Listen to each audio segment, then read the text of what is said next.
Hello, friends, and welcome home. It is tomorrow's April Fool's Day, and I won't be here. Not because I don't want you guys playing April Fool's tricks on me, but I made a commitment last week to go see some mermaids. Yeah, no, I'm not kidding. I have a friend who runs a business where for parties and that kind of thing, she and her staff dress up as mermaids. And I met them when I was a bartender at the Renaissance Festival here in our state, and just really hit it off with her. Ran into her when I went to the Renaissance Festival a couple of weekends ago, and told her that I would be there tomorrow. So I will not be here 1st of April, although I'm thinking maybe I might do a rare evening stream. But we'll see what time I get back and how I feel after a long drive up and a long drive back.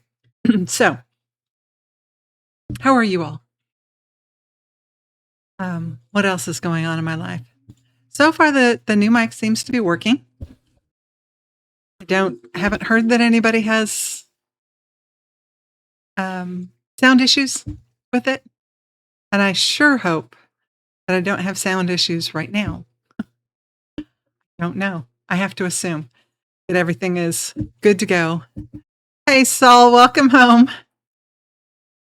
I have to assume everything is going the way it's supposed to go.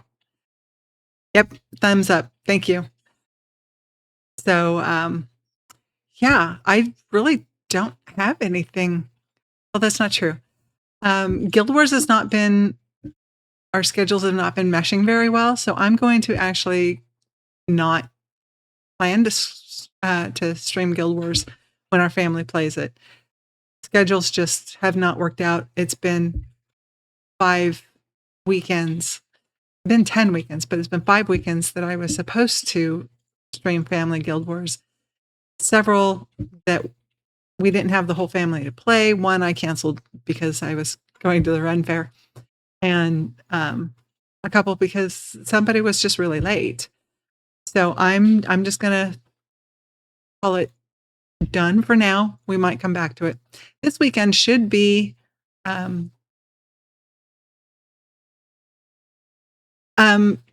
Renaissance Festival. I think that one is technically a Renaissance Festival. It's good. It's a small festival. It's on rented lands, so they don't have any permanent properties, but they do have a working trebuchet. How cool is that? They do exhibitions, and this year they told people if they had their own trebuchets, whatever size, they could bring them to the park and compete with them.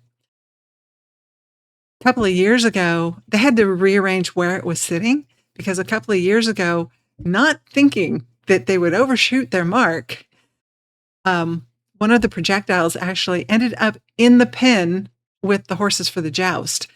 And those horses are worth a fortune because they're actually battle trained. They're worth a lot of money and they're insured for a lot of money. But yeah.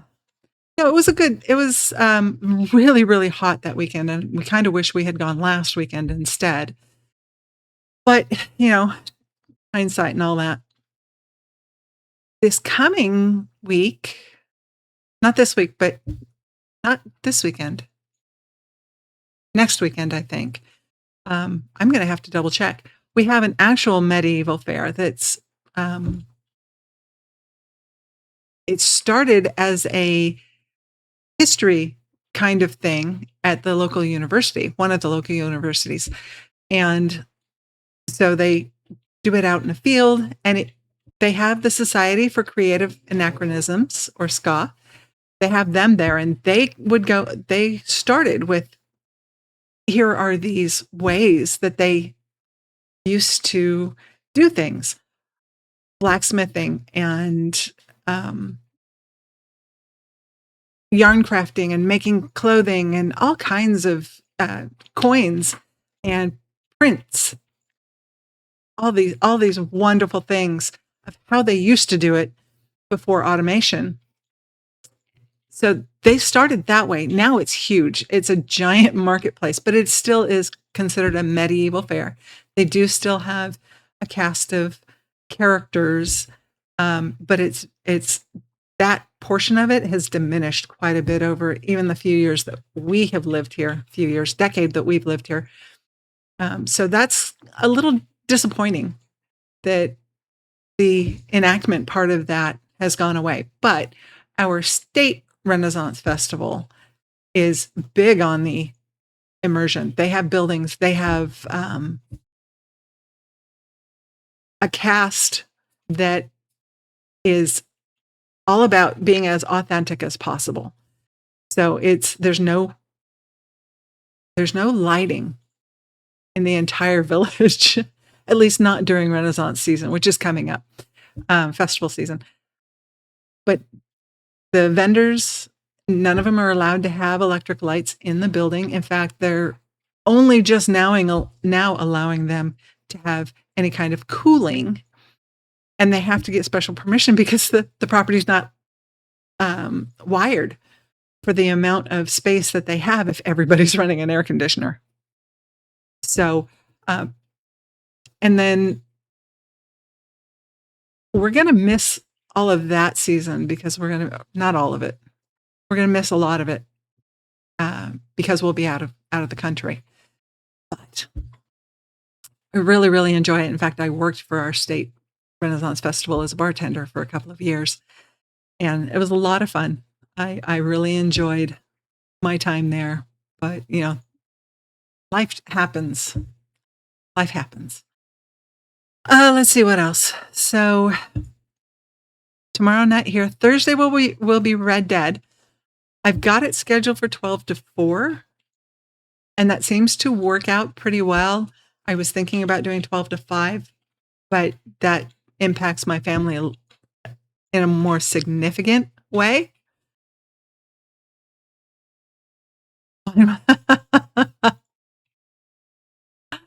Yeah, I'm not saying that on stream.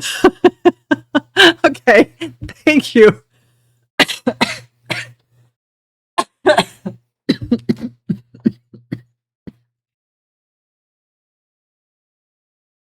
Yeah, the Automod held it, so not saying that on stream.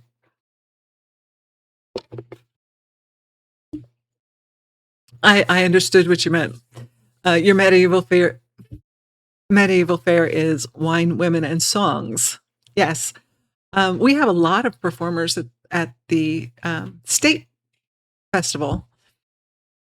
There are 13 stages, and there's almost always somebody on those stages, except for the first hour and the last hour. And it's an 8-hour day, gate to gate.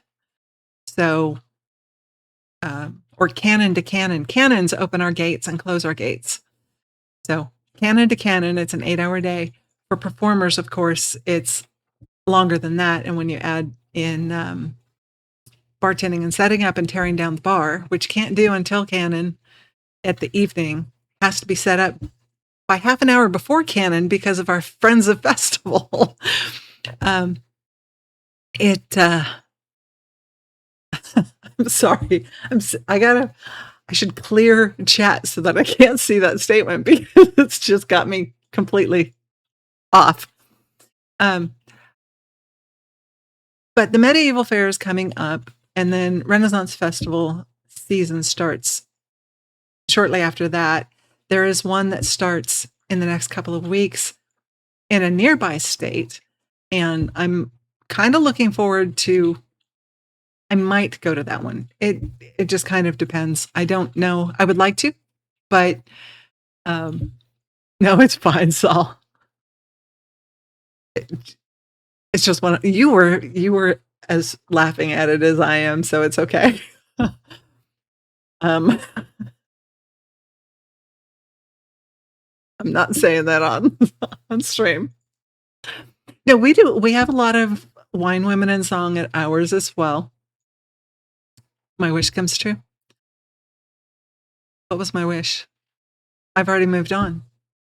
In fact, the state one has the Ladies of the Scarlet Pillow. there's 5 or 6 of them. They do the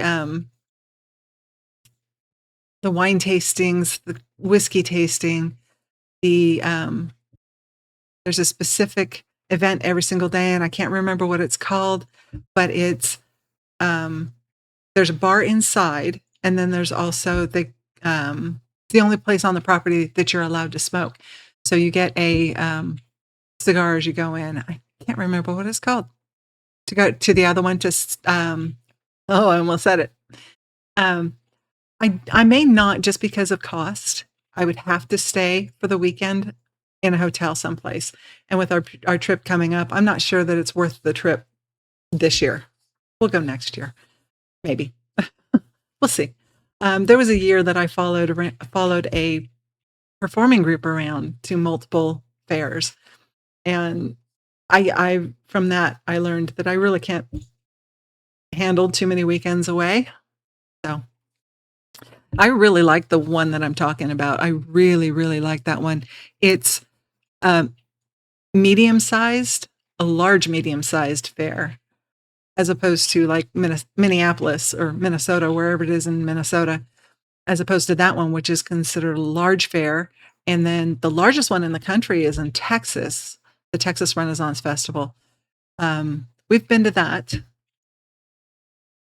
I don't think I've ever been to the Minnesota Fair, but only because I had something going on when my spouse went. So, and that was years and years and years and years ago. But this year is going to be a very few Renaissance festivals, because a lot of them are overnight stays, long drives. And I just, like I said, I learned from following the musical blades around one year that I can't do that anymore. Okay, let's go on to our word nerdiness. For those of you who have not joined my stream before, I am a word nerd. I'm not a huge word nerd, but I'm one of those that you say something and I say, I wonder where that came from. That's called etymology, the study of words, where you know where they came from and how they became and how they might have evolved over time. Here's something I learned today, and not out of my book. It was a trivia question. What language, modern language, has the most words? And many people, like Sai over here, said Mandarin. Mandarin is the most spoken language, but English is actually the one with the most words, over 200,000 words in the English language. Most of them are borrowed from other languages or morphed from other languages. A lot of Old English was impacted by Norse and German and French, Latin, and I forget what the other one is. Celtic, Gaelic. So English words have morphed from all of the people who invaded the British Isles or lived there. And so we've borrowed a lot of words, and that's what etymology is. It's the study of where did this word come from? I've learned all of that because I follow on YouTube a channel called Rob Words, and Rob Watts is just very entertaining, very educational. I am not in any way sponsored, supported, or paid to shout out these folks. I like to. Rob Words, you got to watch it. He does a podcast now with an author, Jess Zaferis, who has written this book, Useless Etymology. All right. And this is where I get my etymology for the day. And the subchapter on this, I just took my bookmark out from where I'm actually reading. The subchapter on this is burning inflammability and irrespective regardlessness. Nothing quite sets word nerds boiling like the fact that flammable and inflammable mean the same thing. They both refer to a substance or object that is susceptible to catching fire, leaving us to fill the lexical gap of its opposite with slightly more awkward alternatives such as non-flammable or not flammable. Inflammable is older than flammable, much like today when it was first recorded in English in the 1600s. It meant able to be inflamed or set alight. The in prefix understandably caused some confusion because it can mean either not, as in incredulous or inept, or in or into, as in investigate and inquisitive. Flammable arose in the 1800s, opposed to inflammable in the 1600s, as a clarification of the earlier word, especially in industrial settings where the difference can mean life or death. Okay, a similar controversial term is irregardless. And this one just, it irks my nerd bone. That was not the way. Ignore that, delete, roll back.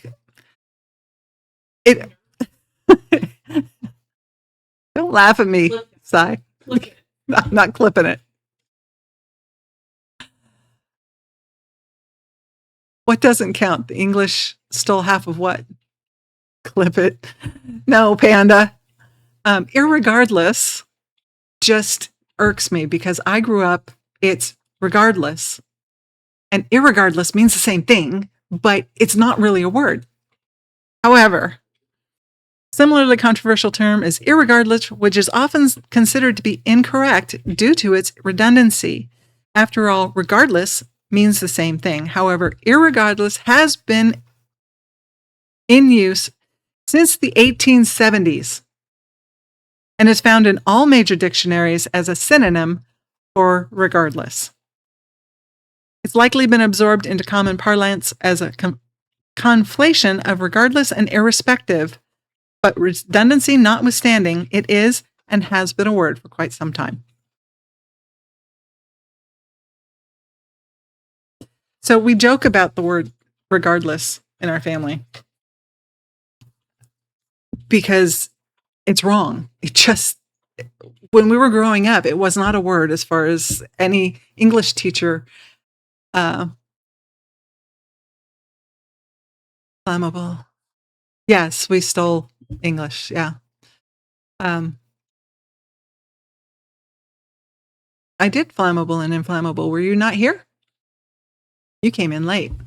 Welcome home, Panda. So anytime somebody says irregardless, it irks me. Now I can't let it irk me, but we joke about it, about how words can be wrong, or at least seem wrong. And the common thing now is when we hear irregardless, we make some comment about irregardlessness. Yeah. You were watching Critical Role? Okay. Yeah, flammable and inflammable is what we started the etymology with. Okay. Let's get back to, let's go to streaming. Come on. There we go. Let's get back to Miles and Bill. What is going on here? Something not right. I swear to you, I don't make any changes, and yet still stuff gets weirded out on my screen. Let me see if I can. That didn't make much difference either, did it? Oh well. Okay. What are we doing? Our case. The good man. Ronan Lespay. That's right, he was found murdered in a part of town he never went into. The clothes weren't his. We're supposed to investigate the murder, speak to Dr. Edwards about the murder, and speak to Ned Bunkridge. I don't know if we have found him yet. He had an address that was actually an empty lot, and we talked to the guy who sometimes stayed there with him. Dr. Edwards is waiting for us to bring him some additional evidence, and we're investigating, but I don't know what I missed at his murder site. So we've gotten a photo, small gold key, which opened a roll-top desk. The postmortem, he died of a shot. We were looking for a large man, shepherd crook on his left cheek, red hair. He saw this person outside the taxidermy shop on election night. The man was killed on election night, which is why the title, what does politics have to do with it? Because the newspaper also is murder, murder, murder, or murder, attempted murder, murder, and then politics. So what does that got to do with it?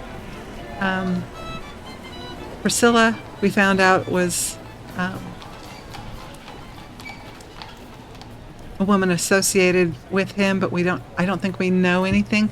What we really should do with these is rewatch the vid from the the VOD from the previous week before I do this. A week is a long time to go in between. And then Dr. Edwards, there's an opium den involved in all of this investigation, and here are the effects as the coroner has told us. All right. This is his apartment. We didn't find anything out of the ordinary. We already found our clues in the desk. We already saw this.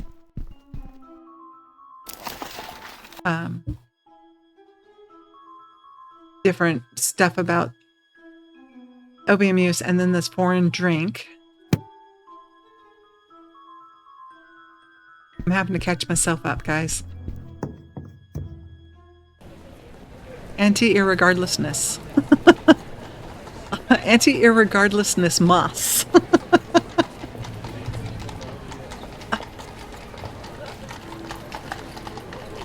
This is our contact at the police station. The wife kicked us out, so we're staying here. There's nothing actually here. I'm thinking at some point she comes back to the apartment and we talk to her. She is our contact at the department, right there. And then we go that way to the... Can we talk for a moment, Upton? Certainly. What's on your mind? To the corner. Can I try giving you that description again? I may have more details now. Sure. More details will definitely help. Could you describe the man's height and build? Tall He's and tall, large. with a large build. All right. What color is his hair? Red. I'm certain it's red. All right. Do you know of any unique details that might make him easier to identify? Distinct scar. Yes, he has a scar on his left cheek in the shape of a shepherd's crook. Good. That will be helpful. All right, I'll put out the bulletin. Give me a moment. Okay, so All right, the bulletin is out. I'll let you know Miles used to be a police detective. Upton, just got your bulletin. Hello, Giles. Have you got something for me? As a matter of fact, I've got someone in the jail fitting your description perfectly. You don't say. Yup. Name's Harvey Presser. Got picked up a couple of days ago. Thank you, Giles. You heard the man, Fordham. You've got yourself someone to interrogate over at Bow Street. There we go.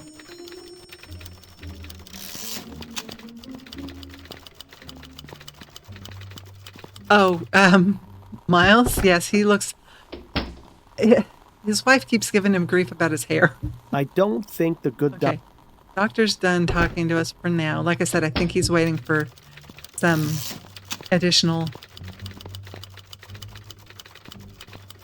evidence.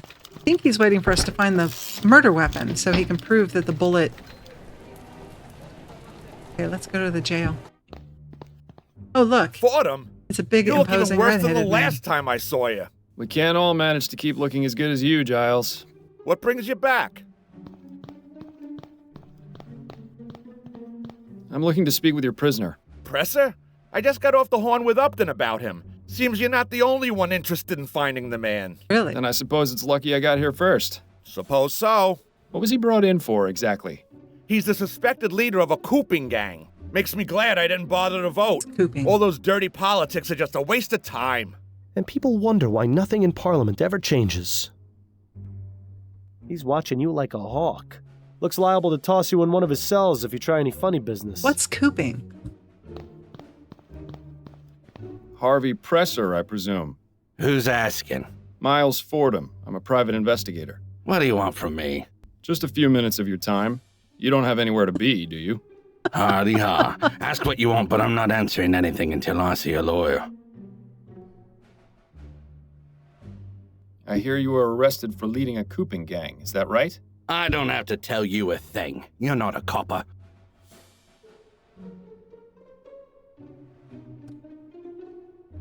You Yeah. recognize the man in this ferrotype? Should I? His name is Ronan Lespay. He was shot outside the Silent Raven on election night. That's a real shame. Okay.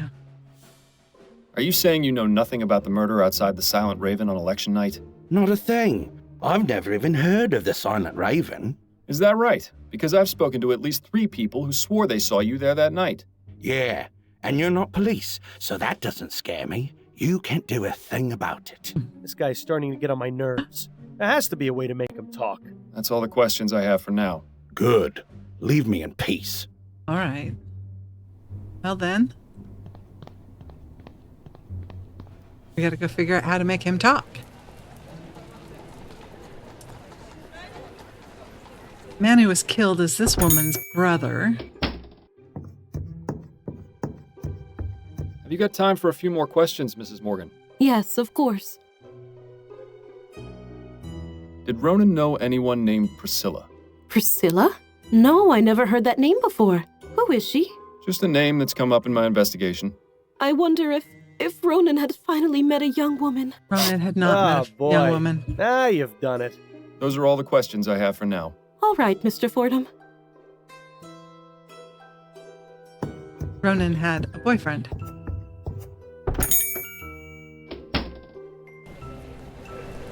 Police, jail, taxidermy shop. This man looks like he should be taxidermied. I don't think he'll be much more help. Okay, no help from him right now. White Lion just freaks me out. And this Hello, was his Jimbo. I have boyfriend. a few more questions for you. All right, fine. Does the name Priscilla mean anything to you? Yes, that's my ship, the SS Priscilla. I see. Did Ronan know about it? Of course. He always used to ask me to bring him back some exotic souvenir. Thank you for your time. You're welcome. Okay. Well, there's that.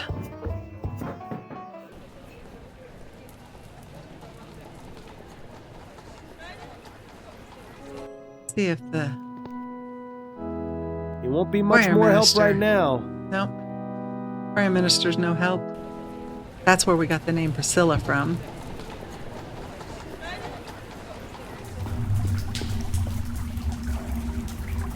Let's not stick around here if there's nothing more. Nothing from him. Raven. So this is where he died, and I What a mess. These Nothing. advertisements are all at least 10 years. basically An ad for whiskey. everything.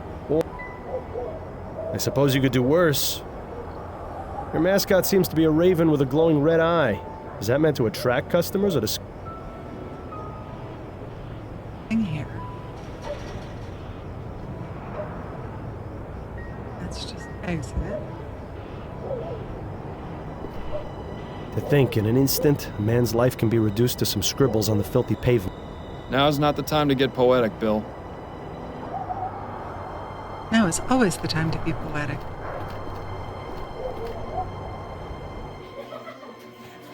He has nothing to say. She doesn't seem the type for it. Okay, nothing from her. And then the last spot, I can actually remember right. We can go to the map without walking.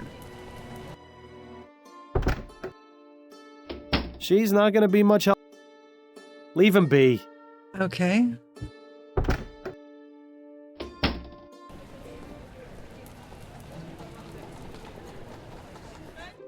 and Ned.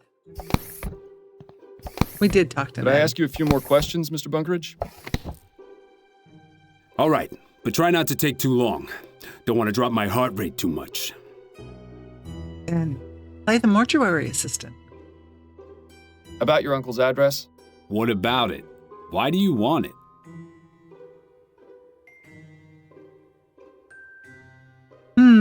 I think there's something going on between him and Priscilla. Something going on? What do you mean?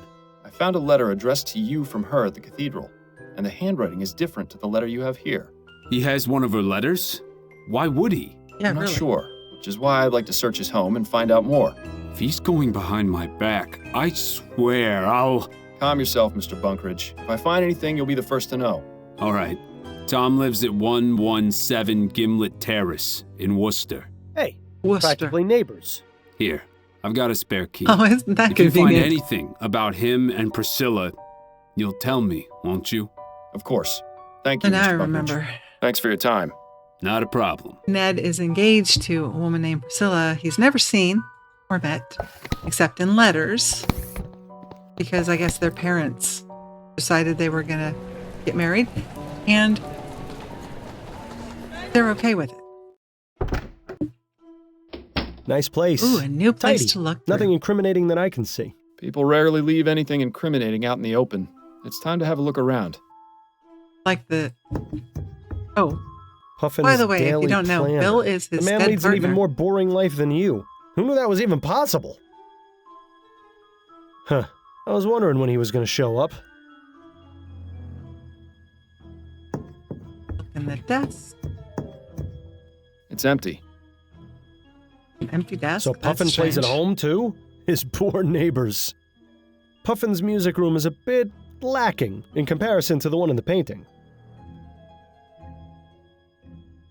A statue of Eros, I believe? God of love or lust or something. Man babies in diapers never did much for me.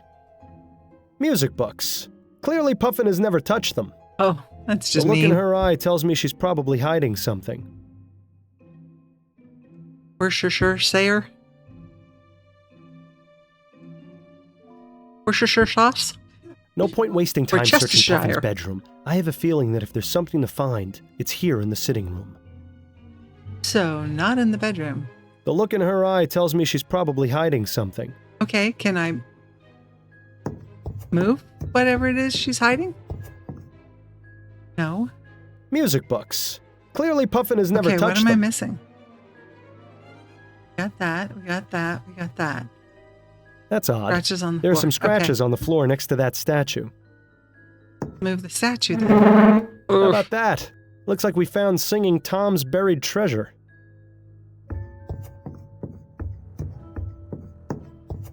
Let's just see what we have here. Dearest Priscilla, I have completed all my plans and will soon come visit you in Cormorant. Please remember that life in New Britannia is hard, and so I may look a bit more advanced in years than you might expect. Ned. Ooh, he's impersonating his nephew. Interesting stuff.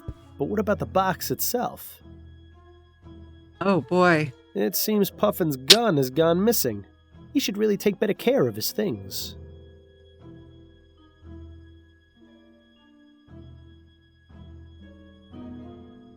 I don't get a whole lot of welcome home, Grubbin. You put it on your potatoes? You put Worcestershire sauce? Worcester? Yes, that sauce on your potato. I've never heard of that.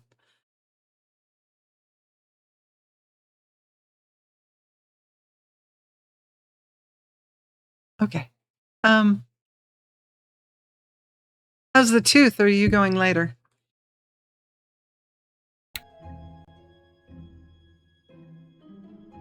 All right. Missing gun. Well, No point wasting time searching Puffin. so he's got a gun case. Without a gun. It's empty. Yeah, it's empty. Okay, can I put that back? Guess not.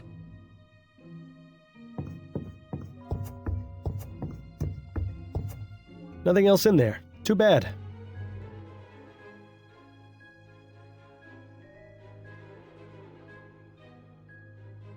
Jaren's dentist was very similar. They decided to rebuild the tooth all the way down to an implant in the jaw. And he's like, they've done all of that, and he really doesn't care one way or other now, months later after it's been in there. He doesn't really care one way or the other if he doesn't have the tooth, but he did finally get them to pull it. They're saying it's really not a big deal if he doesn't care one way or Puffin the other. plays at home too? His poor neighbors. So, why did we go through the expense of putting in a anchor if they didn't care one way or the other, and Jaren doesn't care one way or the other? I mean, it's his mouth, right? Anyway, so yeah, I get it. And unfortunately, though we do have insurance, what they already did cost us quite a bit, and it's going to be that much again for them to actually do the... So should we confront the fire master? Go back to Ned. Ned's not going to be happy. But maybe Ned knows, and that's where the gun went. He hasn't got anything else to tell us right now. And he... Okay. Apparently we don't need to tell Ned what we found. So the question is, who do we go to next? Do we confront him?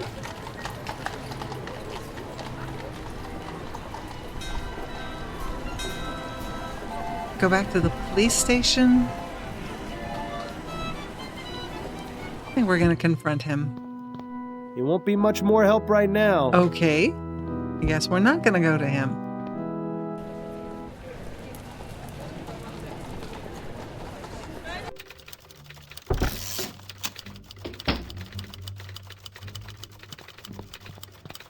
I don't know that this is helpful to the doctor that we found a box.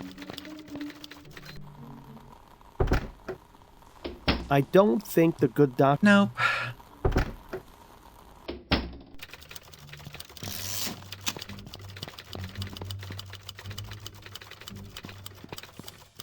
Can we talk for a moment, Upton? Certainly. What's on your mind? Upton, what do you have on this Harvey Presser fellow? Give me a moment, and I'll locate the arrest report. Here we are. He was picked up in a bar in Chumley after being identified as the leader of a cooping gang by one of his fellow gang members. So much for loyalty. Anything else about him? Not much besides his address. That might be worth looking into. Give me the It's address. 5885 Riverview Road, right near the asylum. Ah, wonderful. Maybe afterwards you can drop by and pick out a room. Yeah, because you're making me crazy. I'll let you get back to work. I'd be fine And if I you'd wasn't better haunted. do the same.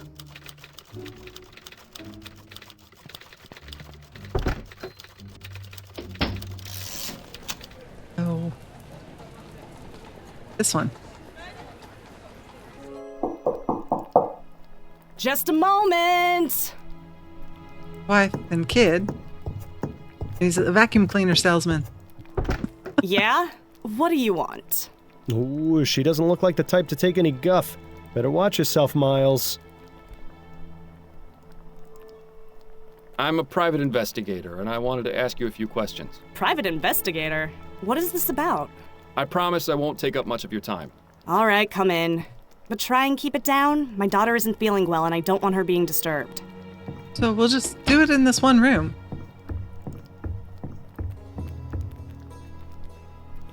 She doesn't look so good. Does not look so good. Of course, neither does the room they're The in. man's coat.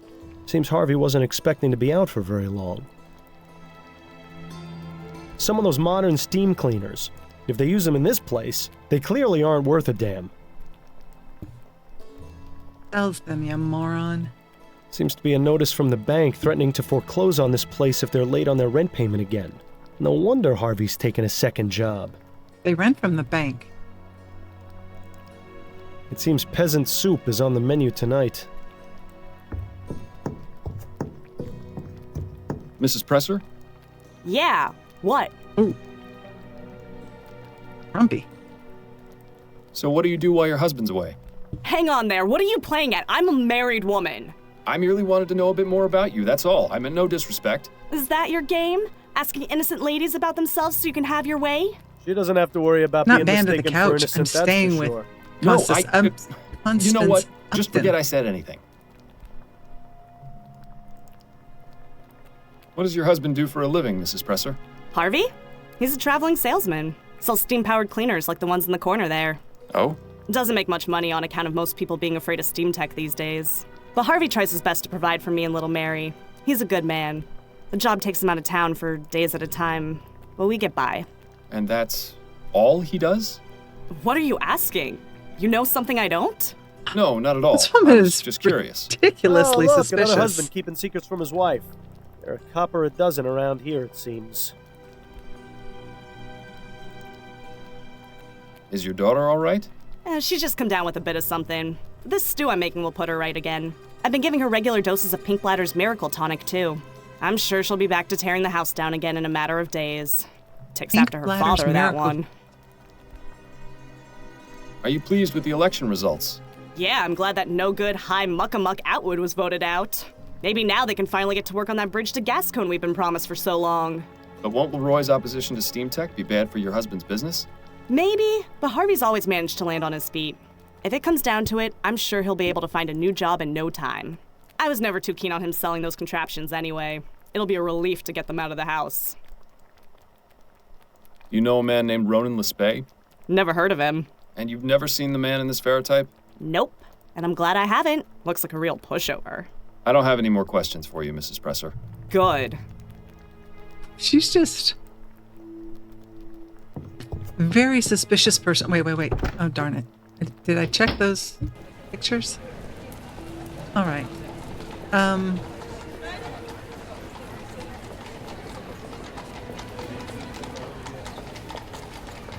Let's go back to the jail. A few more questions for you, Mr. Presser. Whatever you say.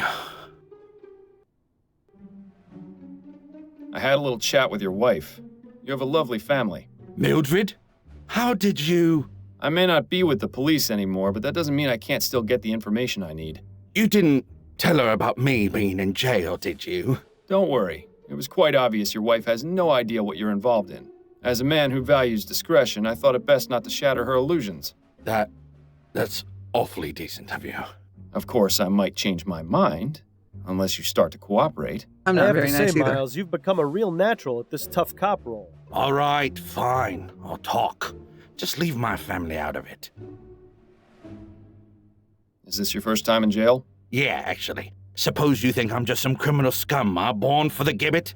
I'm not a bad man, Mr. Fordham. I just made some mistakes. You've met my family. I'd do anything for them. Anything. I suppose no good deed goes unpunished. You can say that Hello, again. Jinx. Welcome home. I saw you got first. Do you recognize the man in this ferrotype? Yes, I do. That's Mr. Lespay. And how is it you know him? I was assigned to watch him and then pick him up on election night. Assigned? By whom? My employer. That's what it was. I'd Spicy really Rico. rather I couldn't not remember. name names, Mr. Fordham. I don't care about your employer. What I care about is what you were doing with Mr. Lespay. Well, it was a cooping scheme. He was one of the people I was told to pick up. What is cooping? Thank you. Tell me more about this cooping scheme. I got paid to find men to vote for Atwood. Simple, really. Of Once I course. found a good mark, I followed him a bit, knocked him out, then took him to the coop, a little room I rented near the Raven. I had about 5 men on election night, including Lespay. Got them all liquored up and walked them over to the polls. Once each of them voted, we'd walk back over to the coop. I'd change their clothes, maybe give them a fake beard, and walk back for another vote. I Did it for myself, see. too, so people would be less likely to notice. Kept it up for a few hours, until the murder. The murder. Discovered the truth about a cooping scheme. Tell me what you It's know called about the Lou- murder Lou outside the the Silent Coop. Raven. The most important thing I can tell you is that I didn't kill him. Do you know who did? Not a clue. I was inside the bar when I heard the gunshot. I went outside to see what had happened and found Lespay on the sidewalk. And what happened next? What do you think? I panicked. He was in my care. I wasn't expecting anyone to get killed. I think Mr. Presser has a wildly different definition of the word care. I went inside and gave the barmaid 10 crowns to keep her mouth shut. Clearly, that was money misspent. Oh, Then I you went gave back her home. money. Told my wife I was going away on a business trip for a few days, just in case. Good thing I did, too. I might get out of this with her none the wiser. What makes you so sure they'll let you out? Me, I'm just a small fish, but I could talk and talk about whales. That's valuable information. Speaks Quite the whale. shrewd negotiator, this one. I think his skills have been wasted. That's all the questions I have for now. Good. Leave me in peace. Leave me in peace. I just noticed that some of the people I'm talking to, their words are in red. I'm wondering if that is the case all the way through, and I just didn't notice.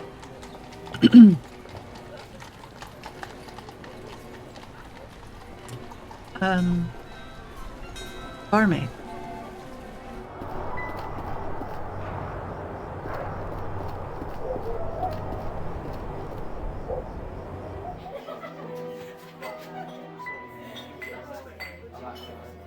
She doesn't seem the type for idle chat. Best wait Okay. until you've got something to ask her. I have something to ask her. Why'd she take money and then hush it up? Although I guess she didn't hush it up. I got the description from her. All right.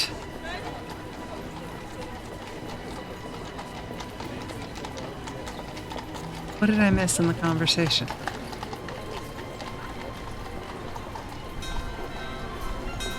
I wonder if the gun got thrown down here. Let's not stick around nope. here.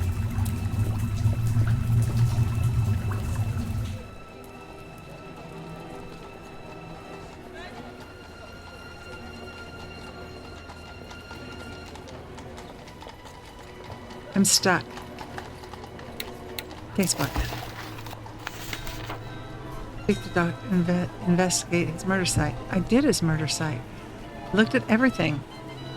I mean, what else was I supposed to look at? Signs. Posters. The mess. And talk outline.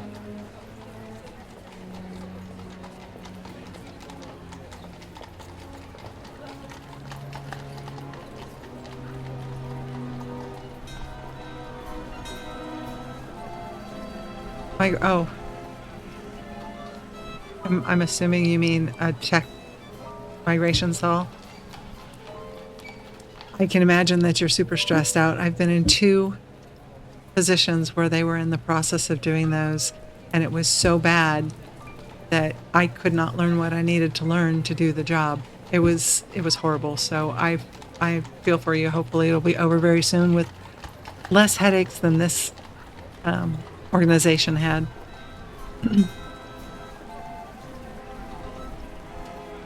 All right.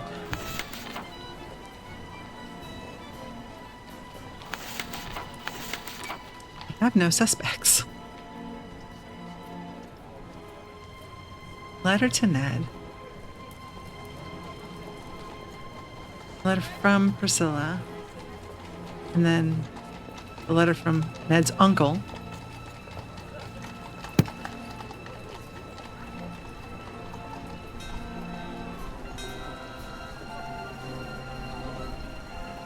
I couldn't bite my way through, actually. That was part of the problem, was that they had 2 different systems they were working out of, and I didn't have anybody who would teach me either one of them. So I did not last long in that job. Really hard to succeed when you aren't given the tools to succeed with. Nothing else in there. Nothing in the Too hole. bad. Okay. No point wasting time searching I know, but music books.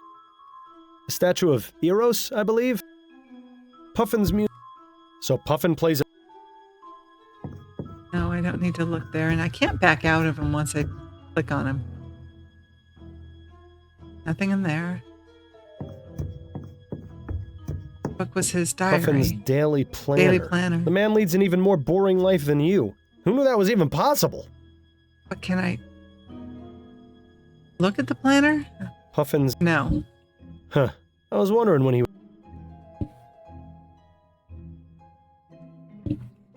Nothing here.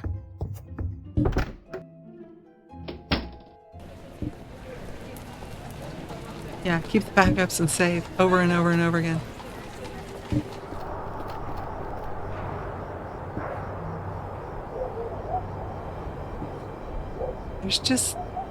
There's nothing here I haven't already looked at.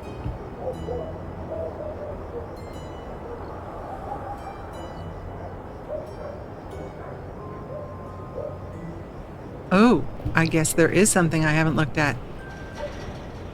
Well then. Yesterday's rain has made the water level rise significantly. Is it just me, or does it look like there's something resting at the bottom of the drain? If there is, I have no way of getting to it through the drain cover. But the sewer guy does.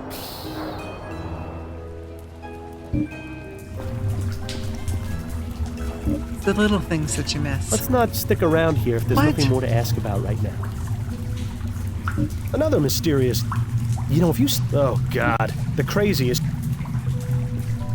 Okay, so how do I get it out of the drain?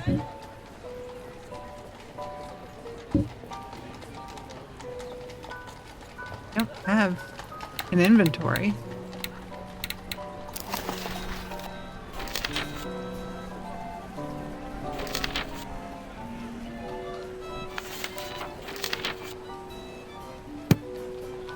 How do I get it out of the drain?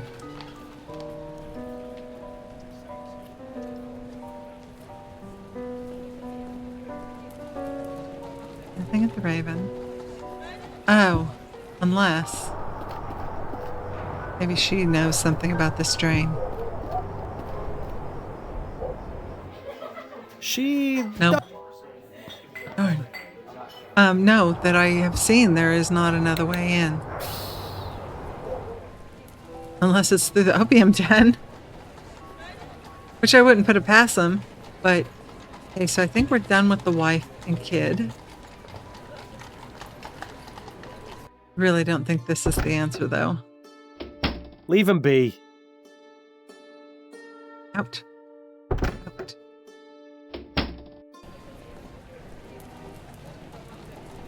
This guy's no help. Unless he wants to talk to us about the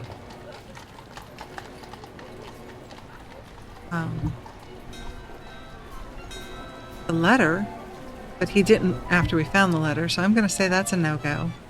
Taxidermy shop, that's just where the guy worked. Crimson Cat is the boyfriend.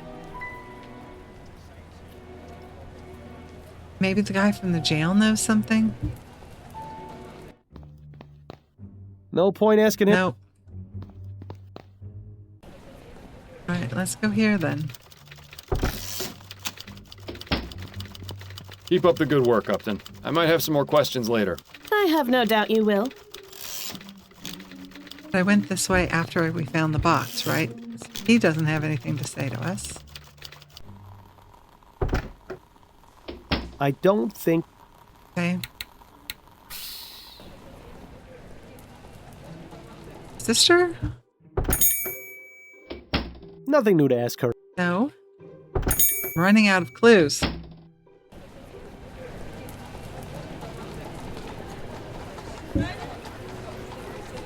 Looked everywhere there. Looked everywhere here.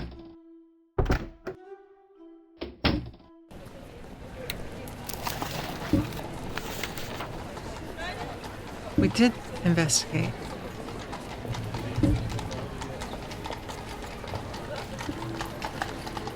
We spoke to Dr. Edwards. He's waiting for a gun.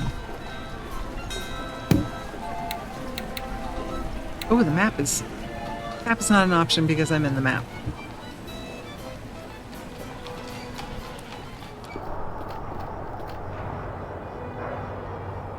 Okay, but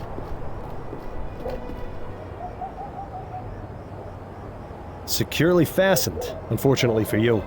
If only there was some way to undo these bolts and remove the drain cover. okay, but who do I get the tool from? Securely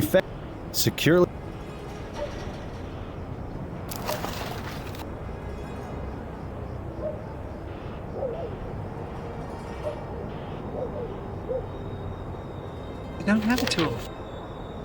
Gold key.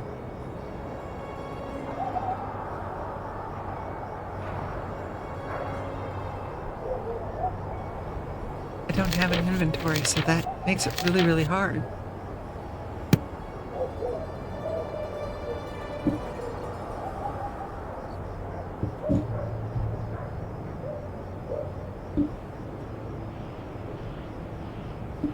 What did I miss where? There's a tool somewhere. Doesn't look like cleaning up is high on the list of priorities around here.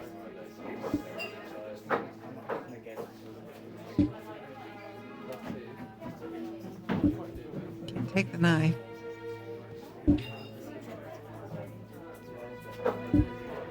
Alright, nothing in here. In the jail? The jailer, maybe?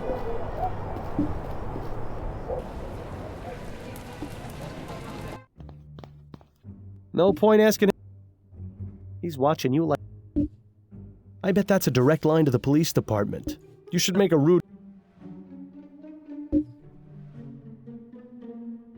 Empty cell.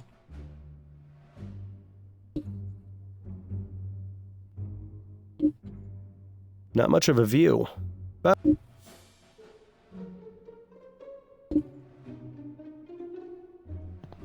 Huh. You don't suppose she has something in her apartment that I just didn't notice? The umbrella. Looks like that umbrella's gotten some good use. No, I guess not.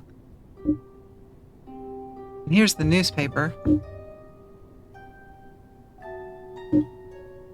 Election. Death. Death. Death. First cell in the front.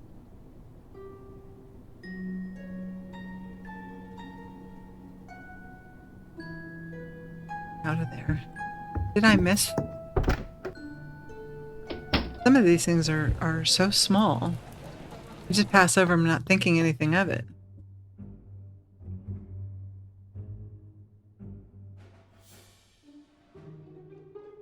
Not much in the way of comfort. No bed or even a bucket. Either crime is low, or the police... Either crime is... Not much in the... No point...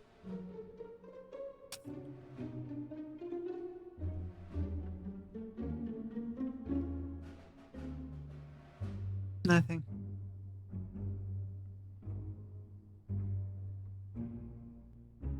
Mm-mm.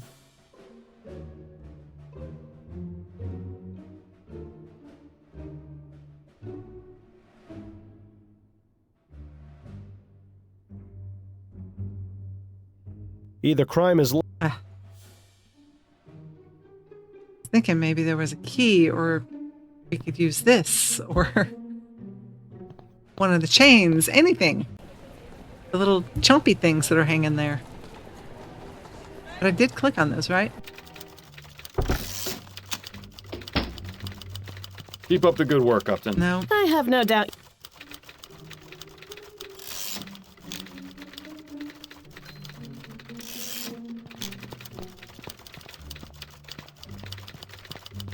I'll check it again. I think I tried to click on that a couple of times. Is there anything in here we could use? It's important to keep your hands... I don't think so. I think we're done with him except for the gun, which is what we're trying to get. So let's go back to the jail and see if we actually... Pretty sure I moused over those a couple of times.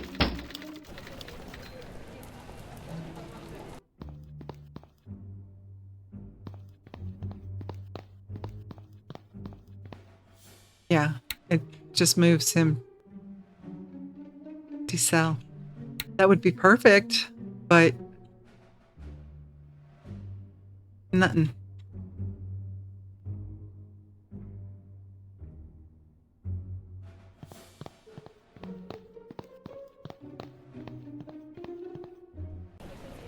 Tongs, no H.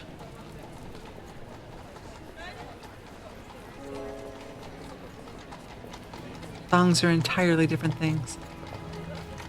Depending on which generation, they can mean entirely different things. You're welcome. I didn't mean to. I just knew you said before that English wasn't your first language. So, although you do really well, so I'm not going to give you grief at all. Wonder if there's something in here that This can be seems to be where Ned used. keeps. They don't look. Oh, look! And after that expert knockout, you some kind of just makes you wonder if old. What in the eat? Then again, so does most. Nothing. He hasn't got anything. Okay, good, because I'd never mean it in a snide or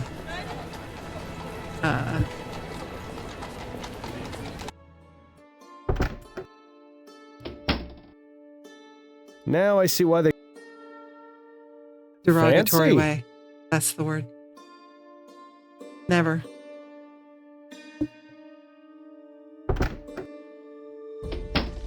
I'm just a word nerd. No, I just came out of there.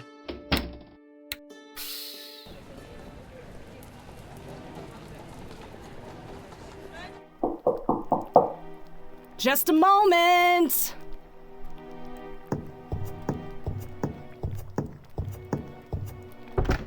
Oh, it's you again. Come in. Let's see, hers are pink. And the guy in jail is red. I think we've pestered her enough. Best leave her to some of those modern steam cleaners. She doesn't look so good. Okay, no family. I wish I had a marker that I could go, I'm done with you. How often is this guy? There's nothing else there. This is the dead guy. This one is scary. Some kind of owl. This mask.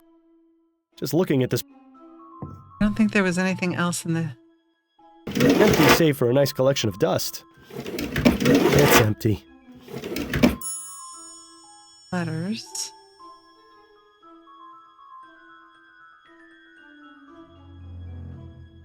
Did I read these before? I'm afraid I can't extend my generosity but beyond the end of 2 months.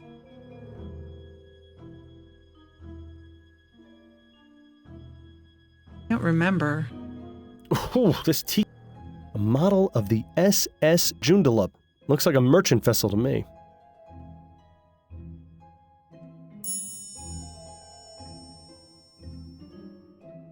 How did I not get these letters before? Celebrating the new year, would like to invite you to spend it with us. Please feel free to bring along any guests you'd like, especially any lady friends you might have. This is the sister. And that's from...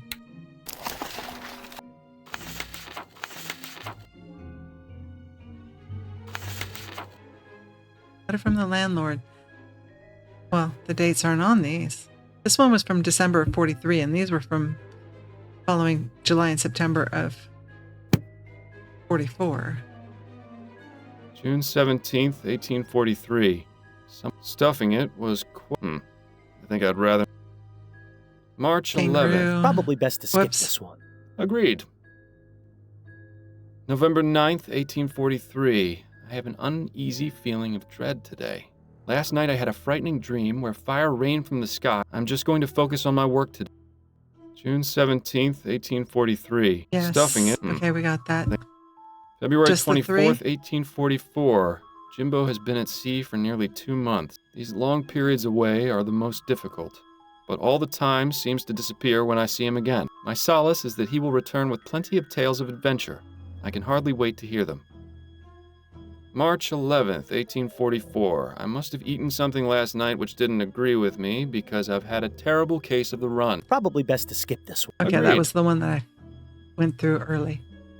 Skipped through and wasn't paying attention to. Magnet would be nice. Assuming that the gun is made of ferrous metal. this was about. Ronan wasn't too concerned with The opium and the. I really feel like it should be this guy.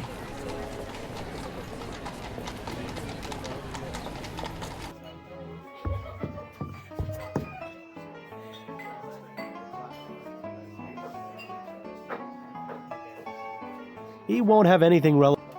Okay.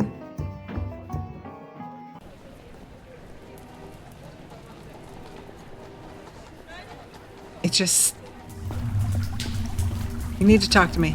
There we go. Okay. Moment of your time, if I may. Right, we'll make it quick. Was it because I didn't look at the bolts? Would you be able to remove the cover of a storm I drain? didn't look at Yes, the bolt. of course, sir. Cormac's got the right tool for the job. Just a few twists from old Mary here, and any drain will open up like a Christmas rose. Excellent. Would you be able to open the storm drain outside the Silent Raven? Suppose so, yes. But Cormac ain't allowed to just open up drains as he sees fit. What do you want this drain open for? I just enjoy sticking my hand into dank puddles. Vital piece of evidence at I the bottom of believe the there's a drain. vital piece of evidence at the bottom of the drain. You don't say. It's quite true. It may even help me solve a murder. Well then, in that case, Cormac will get the drain open for you.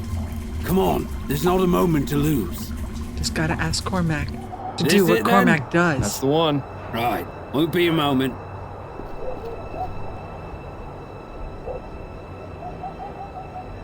There we are. Thank you for your help, Cormac. Not a problem. Now, if you don't mind, Cormac's just going to pop inside for a quick I don't punt. work. You don't work for me. Hop in if you'd like.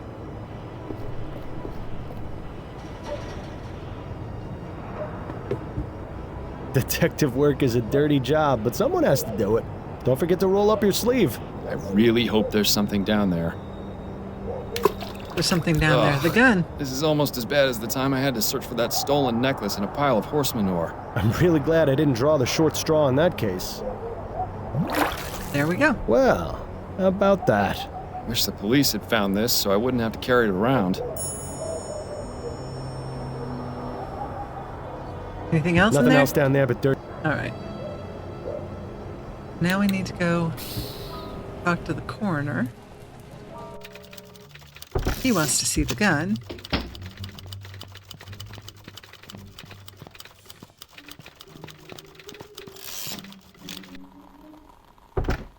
What is the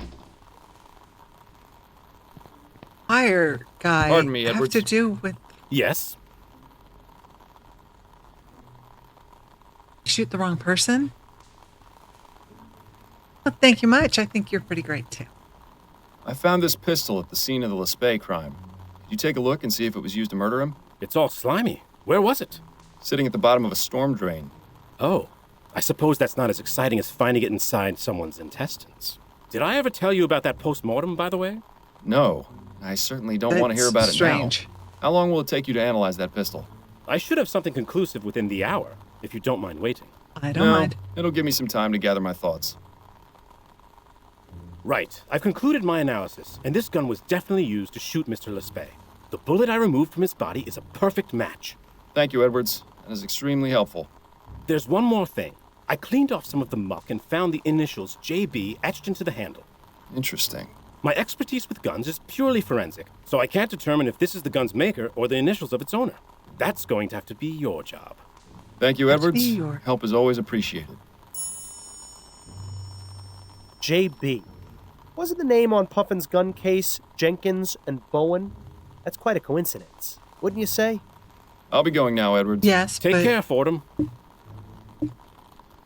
isn't one Miles, of our people. Have you ever noticed that this Jimbo fellow fits the description Yeah. of the man loitering outside the taxidermy shop? The barmaid told us she saw someone matching that description at the Raven on election night. Not only that, Priscilla just so happens to be the name of the ship Jimbo works on. And the pistol used to murder Ronan has the initials JB etched on it. It could be a coincidence, but I think it's quite reasonable to consider Just him in as a case you suspect. haven't figured out all of the. Here's a hammer. Things are starting to fall We're into just place gonna here, beat it Miles. into your Between brain. the letters, the missing gun, and what Edwards told us about the effects of opium, I think we have enough evidence to consider Puffin a suspect. Well, not if you're... Okay, so... I don't know how, other than the initials of the manufacturer of the gun,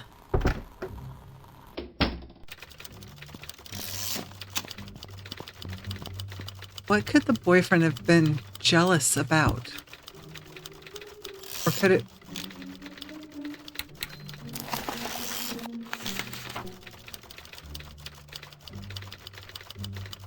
Did Jimbo give us information? Letter.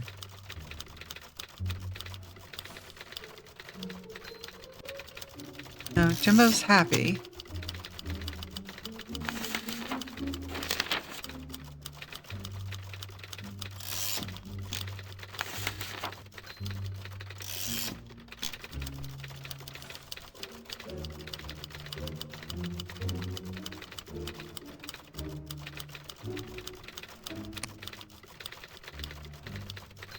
I think maybe...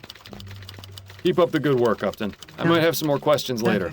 I have no doubt you will.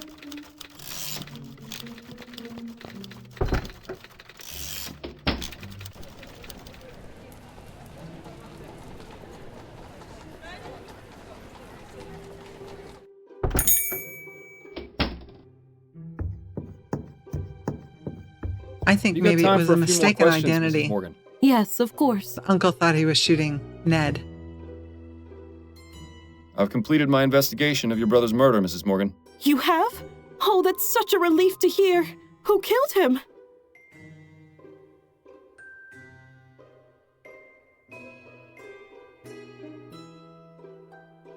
It was Tom Puffin, choir master at St. Denis Cathedral. What? Could be wrong. But why would a member of the church do something like that? Puffin is in love with his nephew Ned's fiancée, Priscilla. He's even gone so far as to intercept their letters and write to each of them under false pretenses. Mr. Puffin is also an avid opium user and is prone to fits of rage as well as hallucinations.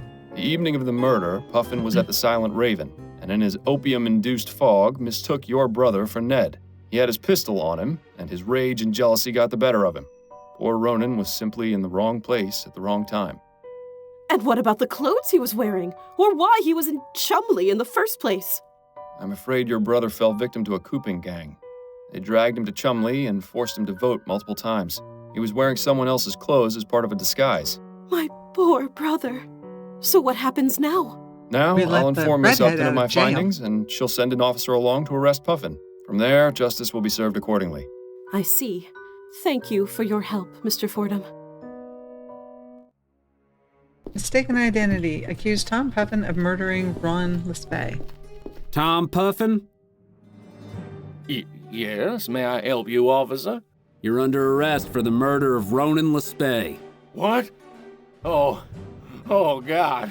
So it wasn't a dream. Come along, sir. Fifth We need to Amendment? question you at the station. Anyone? Miranda rights, anyone? You know, Miles, you've been coming in here a lot lately, but you've never looked quite this glum. What's going on? I've bungled things pretty badly at home. Been staying with a friend the past couple of weeks. I see. What happened? I haven't been honest with my wife. Coming here and drowning my sorrows hasn't really helped, oddly enough. And yet, it's all I can do to keep from going crazy. You know, Miles, I've seen and heard a lot of things over the years.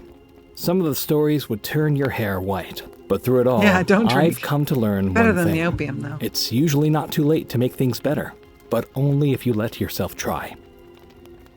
Thank you for the advice, Patrick. All I can do is give it, Miles. Whether you choose to take it or not is entirely up to you. Now, would you like another gin? No, No, thank say you. no. This time I really do need to be on my way. I Not should that go and either see how are my great. wife is doing. I see. Well, have a good night, Miles. And good luck to you. Everything in moderation. Except mind-altering drugs. Who in the ether?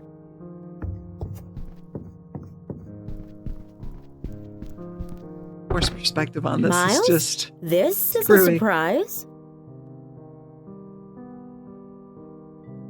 Addie, it's so good to see you. I've been such an idiot lately. Well, I'm glad you can admit to it. Would you like to come in? Very much. That last one would have ended this very rapidly. Was there something you wanted to talk about? I know I blinked through them, but the last one was, I've decided to forgive you. I wanted to see how you were doing. I wanted to apologize for how I acted. I wanted to finally tell you the truth. I've given it a lot of thought, and I think it's time I finally told you the truth. Miles, what are you doing? You know this is a terrible idea. The truth? About why I've been acting the way I have been since Bill died. Well, go on. I'm listening. Don't do it, Miles. You know it's a one-way ticket to Riverview if you do. No, she's going to understand. I've been hearing Bill's voice ever since he died. Fordham, what is wrong It's with weird, you? but... His voice? I can't believe this! You've just destroyed your life! I hope you realize that! Yes, in my head, at all hours. That's why I was taking the soporific. It was the only way to keep him quiet. Or so I thought. Turns out that alcohol has the same effect. What does he say to you? The type of things he'd say when he was alive. Snarky comments, inappropriate jokes. I think you're Mainly just... he nags me to find the flower shop burglar. He Your thinks doing version that of- will let him find peace and move on. I see. Your version I of told you grief? you'd think I was crazy. Don't be ridiculous, Miles. It's nothing like that. It's just, I wish you had told me sooner is all. I know, but I was afraid. Well, I'm glad you finally trusted me. You know, you could have all along. So, Really could have used your you're all help right on with this it? one. It is And the quite a last lot one, to actually, take for that in. matter. I think I'll need some time to mull it over. But what matters now is that we can work through this together. Can I come home, or do I I gotta go back to understand. Candace? Well, I should probably go. It was lovely to see you again, Addie. Lovely to see you too, Miles. I guess I can't come Perhaps home I'll yet. stop by again next week? Or sooner, if you'd like. Sure. Like the men in white coats aren't gonna have you taken away by then. Right. I'll see myself out then. Yeah. Good night, Miles. You're not gonna ask him to give him a haircut? He better not get his haircut from anybody else. She will have a fit. Model husband told Adelaide the truth. That might be a way to make up. Go in and ask her if she'd give him a haircut. Fordham, wake up. What? He just leapt over the side. I don't... Oh, Upton. What's going on? Goodness, Fordham. You look terrible. Is everything all right? Just had some trouble sleeping. More than usual. Maybe a Well, bed. I hope you've rested enough, because I've got something very important to show you. Oh, wonderful. If we're sharing information now, are you going to tell Upton about me as well? Okay. What is it? There's been a murder. Imagine that. And there's murders every day in the city. Is there anything special about this one? I assume this one is special somehow, or you wouldn't be bringing it to me. I thought that great detectives never assumed. There are exceptions to every rule. Anyway, you're right. The victim in question is a member of Parliament, a man named Percival McDonough, to be precise. But this is the real What does corker. politics The got to do with murder it? is clearly the work of the justice killer. Okay. Mass murder we've been Justice hearing killer. about? Is that the mass murderer I've been hearing about? Because you have The to very name same. anybody Why who's justice killer, committing though? mass murder. It's part of his modus operandi. He kills his victims with a single gunshot to the head, then writes the word justice somewhere in the room with the victim's blood. Talk about melodramatic. The Yeah. police are stumped. This is the killer's 5th victim, and there isn't a single lead. So you want me to investigate? Not just yet. First, I need you to look at these sketches. What? What? You took crime scene sketches from the department? Of course not. I made copies with the station's Pharaoh duplicator. These killings need to stop, and I believe you can succeed where the department has so far failed. So, what am I looking for? The police went over each crime scene with a fine-toothed comb and turned up practically no useful physical evidence. I want a second opinion from you. If you can find some sort of link between them, it might be possible to track this monster down. It's a shot in the dark. I can't guarantee I'll find anything that the police didn't see, but it's worth a look. What do you mean, Saul? This is a model place to Here are live. the 4 sketches. Have a look at them and see if you notice anything that might help us find this maniac. Okay. Dead guy. Justice.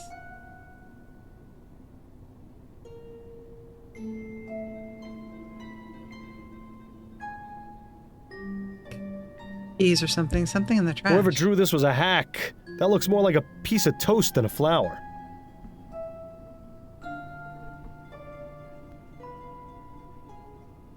If only you hadn't told Adelaide about me, I might share my thoughts with you. As it is, you're on your own. Okay.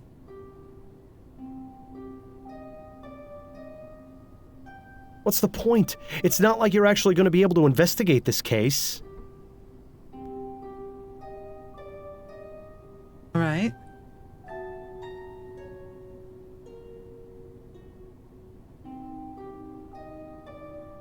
I'm sure this is terribly relevant, but I've got nothing to say about it.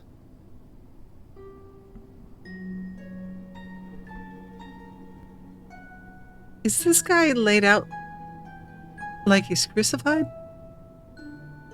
I don't feel like looking at dead bodies right now. Is there something more exciting we could be doing?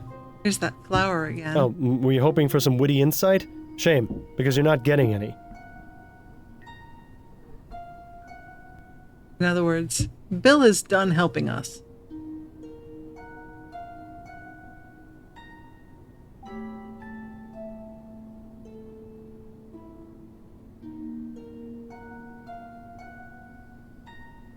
Boring.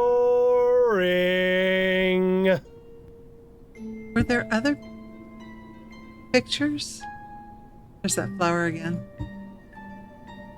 I'm really not in the mood to be analyzed. Yeah, he's dead. In front of a safe. Okay. It's the flower that they missed. Boring, just like everything else in this sketch. Interesting. Oh, what? You actually found something without my help? I'm shocked. Wait, what's that? I see an important clue. Just kidding. Maybe you should write crazy jerk. over your bed.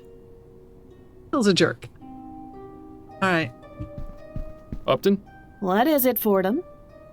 Anybody notice the poppy flower? All right. I have ads starting in 34 seconds. At least it's not a minute 40. I run 3 minutes of ads every hour so that when people come to our house, they don't have to sit through ads to get here. And so I can stop like this and decide when to end game or suspend gameplay. So I will see you back here in just about 3 minutes. All right. Welcome back from ads. Why are you not showing the game? There we go. I was thinking about it. She said there were 5 murders, but there were only 4 pictures, right? Everything all right with you? Oh, I'm getting by. I expect things to go back to normal once this killer is caught. I haven't worn out my welcome here yet, have I? No, you're still tolerable. When was the last time you washed your hair? You're starting to sound like Adelaide. Well, maybe the women in your life have something to say that actually makes sense. About those crime scene sketches. Yes?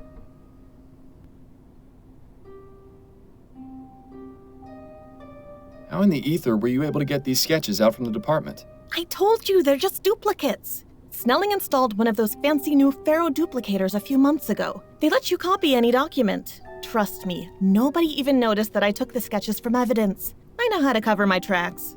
I certainly hope so. I wonder if there really was such a thing as a... See, and here I go again. I wonder if there was such a thing as a Pharaoh duplicator.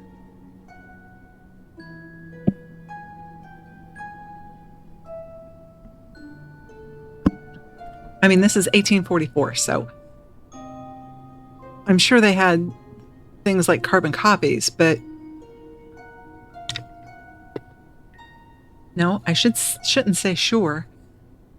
When was the typewriter developed? Inquiring minds want to know.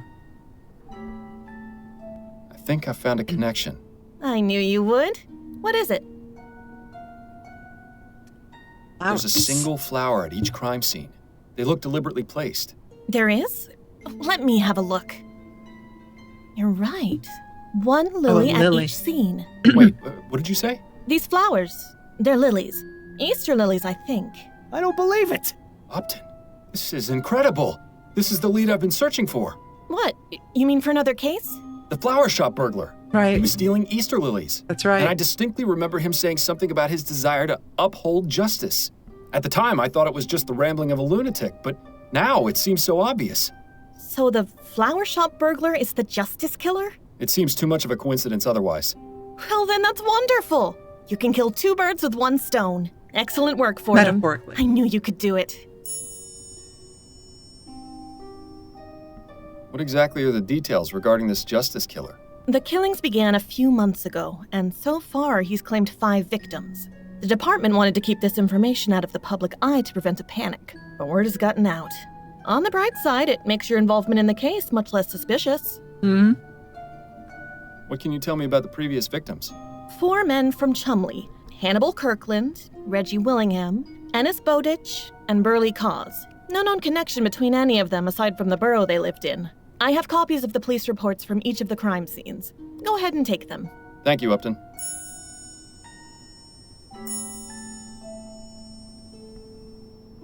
What are the details regarding the killer's latest victim? As I mentioned, the victim is Percival McDonough, a member of Parliament. He was found this morning by his secretary in his office.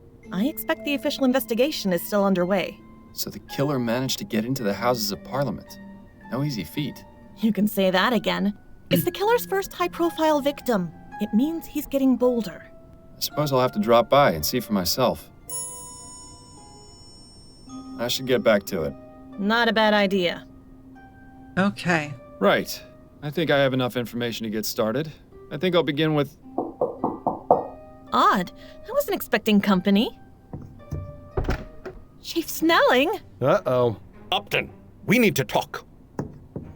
Oh, he's going to see the pictures. I should have guessed I'd find you here.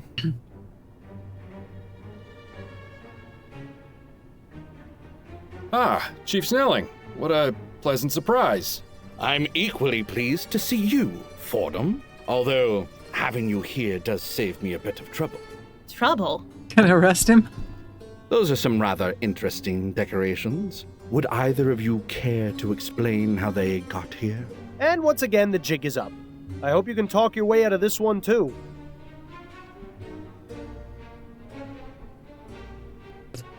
Took the sketches myself. I asked Upton to get those sketches for me. I told Upton it was wrong. I'm not throwing her under the bus. I brought them here, after I made duplicates and took them from the police department.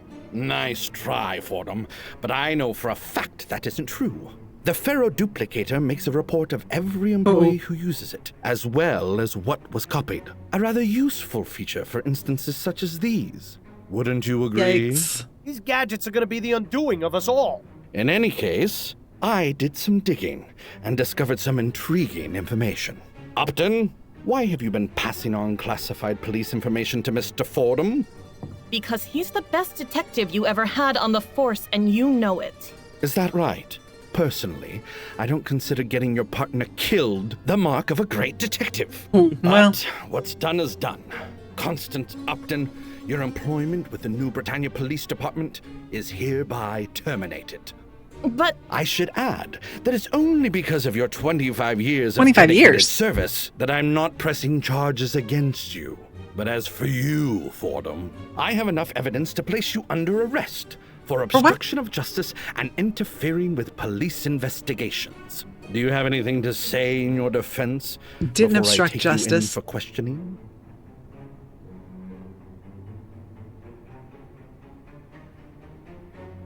Yes, as a matter of fact, I do. I know who the justice killer is. Fordham, if this is your idea of a diversion... It's true. I found a link in the sketches of the crime scenes.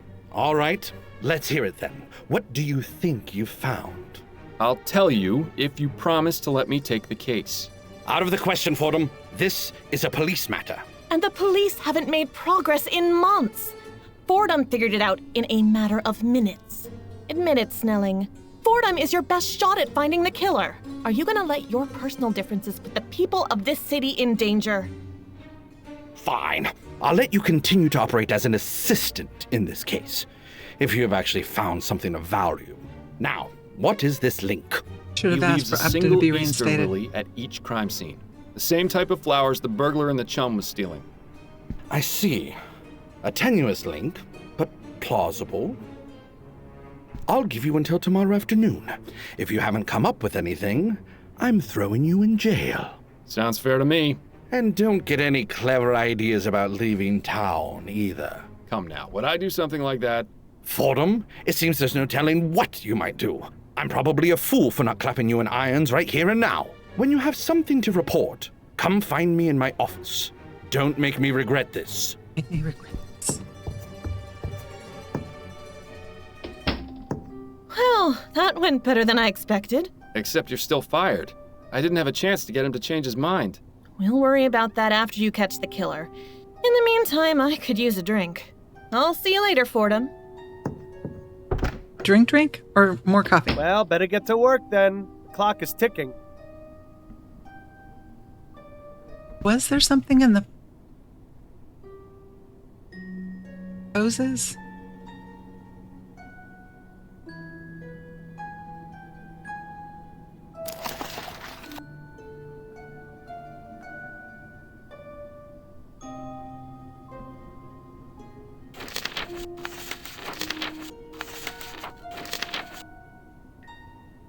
Single gunshot to the head ironworker at Ironworks. Foreman reported his absence. Justice, nothing unusual found at the crime scene and no witnesses came forward. Investigation into Kirkland's personal life and habits revealed nothing. Single gunshot. Police found Williamson at his home. Lawyer filed the report. Justice. No witnesses came forward. An investigation into his personal life and habits revealed nothing of interest. Single gunshot. Wait. Ironworks. Oh, he's a cabbie. Construction worker. In his home. The employer contacted them. Crime scene. So-called justice killer. No other leads. No witnesses came forward.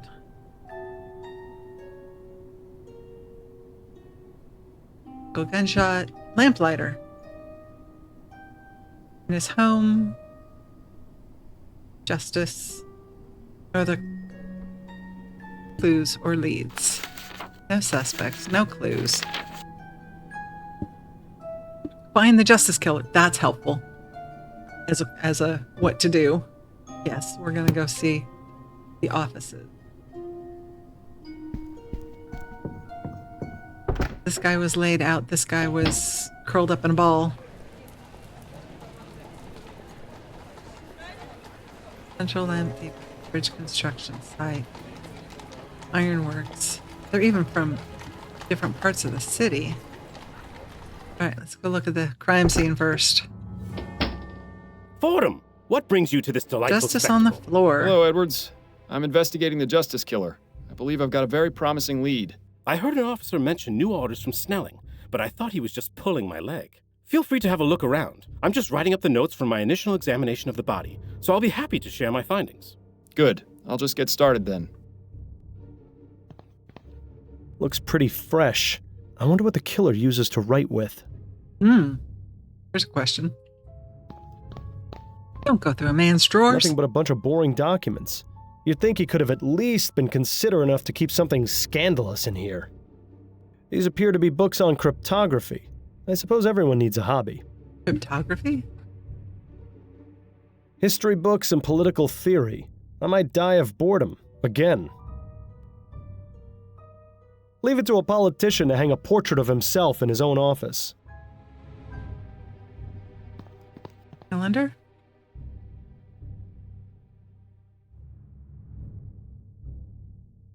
Odd. The page for this month has been torn out. You suppose Edwards might know anything about that? Maybe. I wonder if these... A classic trick.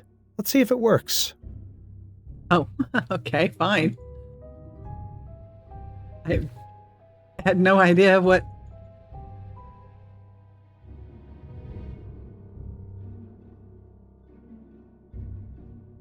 I was wondering if November 1st, 1844 was actually on a Friday.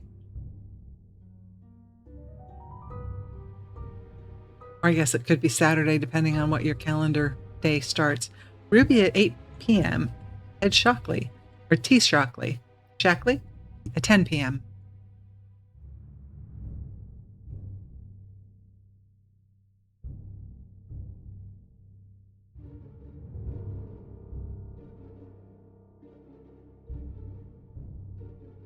Okay, when am I done? Because it's not letting me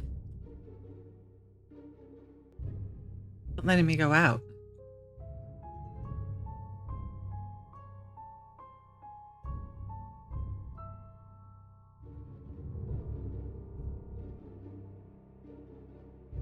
Good grief. Come on.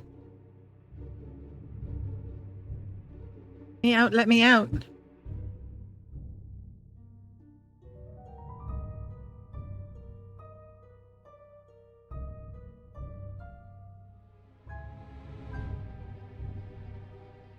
It won't let me out.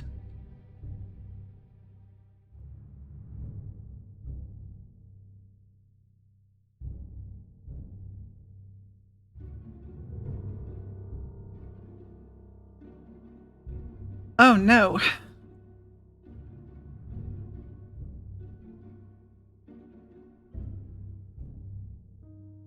When are you done? Is that a handprint?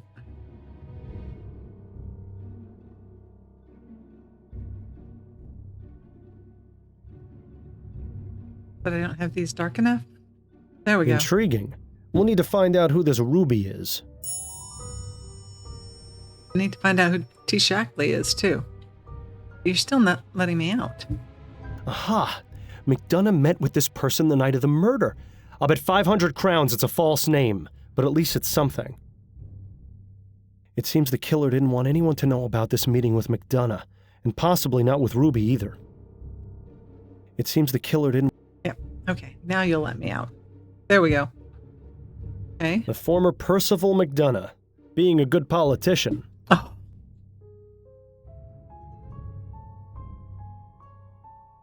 No signs of forced entry that I can see. The murderer didn't come in through this window. Okay. Got a moment, Edwards? Of course. What's on your mind? Does it feel good to be out of the office? As long as I have the chance to examine a body and learn something in the process, I don't care where I am. Though I do admit a preference to working in my own environment. Fieldwork can be a bit uncertain. There's so much more potential for contamination, especially with those clumsy officers trouncing about groping everything. Present company excluded, of course.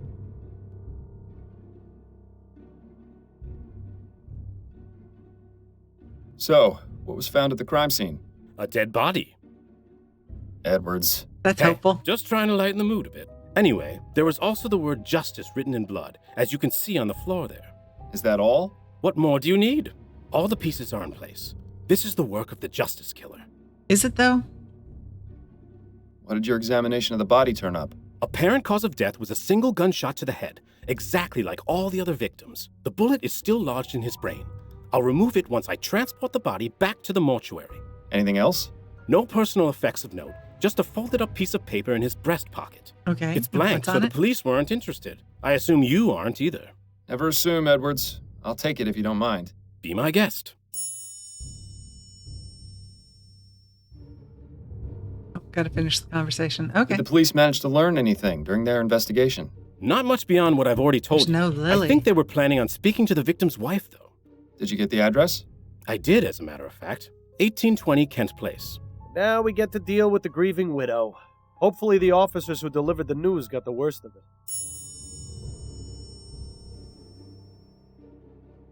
What's your take on this whole justice killer situation? It's giving me a lot of extra work, let me tell you. We haven't had a serial murderer in a long time. Not since that fellow who was poisoning people about 10 years ago. Ah, yes. The Gascon Ghoul. Now there was a case. Any theories or insights regarding the killer's motive or identity? That's not really my specialty. If Okay. you want to get into that psychology stuff, you're better off talking to someone like Snelling. Edwards, did you notice McDonough's desk calendar? I did. This month has been torn out. I asked the officers investigating the scene, and they had no idea what happened to it. So it wasn't found in this room? That's right. My theory is that the killer took it. Which means there was probably something incriminating written on it. If only there was some way of knowing what it was. Miles, Way ahead have of you you. forgotten the oldest trick in the book? Just find a pencil and you'll have that information in no time. Edwards, do you have a pencil I might borrow? Of course. Take this one. Thank you. A little out of time, but okay. Did you find an Easter lily anywhere? An Easter lily? Yes. The Justice Killer leaves one at every crime scene. Is that right? I never noticed. Neither did anyone else, apparently. So how does leaving a lily at the scene of the crime figure into all of this? I'm still trying to figure that out, but I think it might be important to understanding his motive. Well, be sure to let me know if you do figure it out. The thought process of killers is a twisted, curious thing. That's all for now, Edwards. Good luck with your investigation. Okay, there is no Lily. So this is a copycat.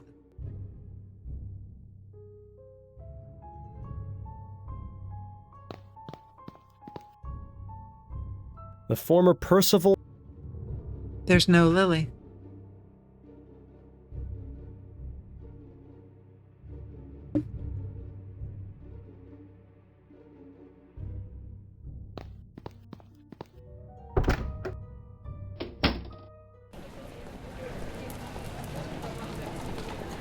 Let's go talk to...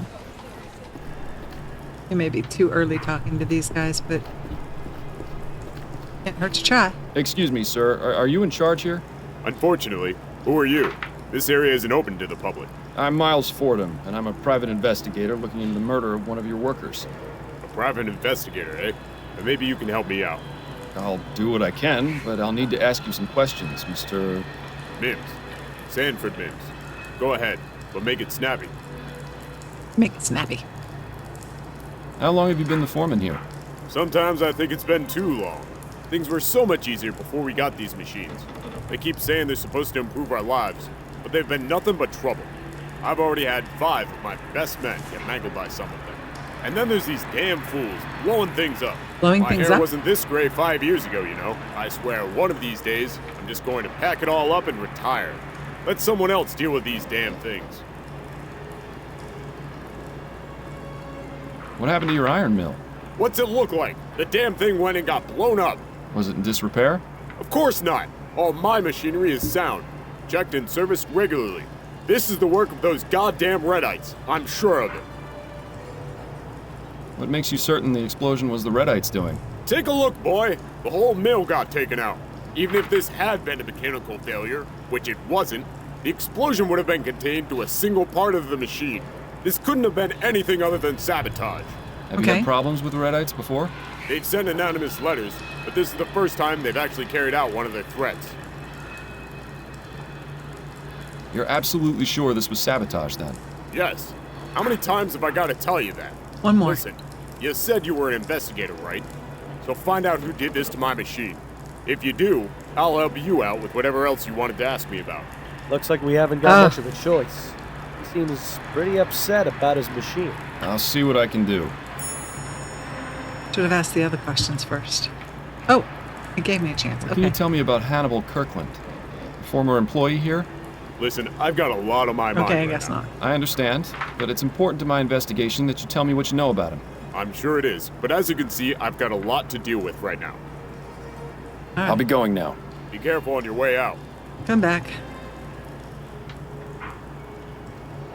This place sure is big. I wonder if they actually make anything useful.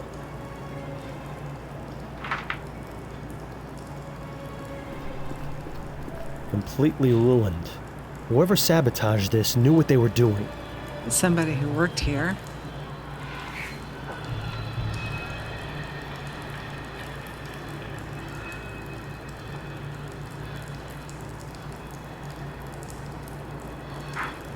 Completely. To the employee area. Hey, that area is for workers only. My apologies. But I need to go that way in order...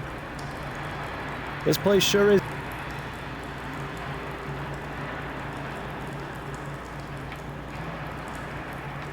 Okay. Well, there's step one.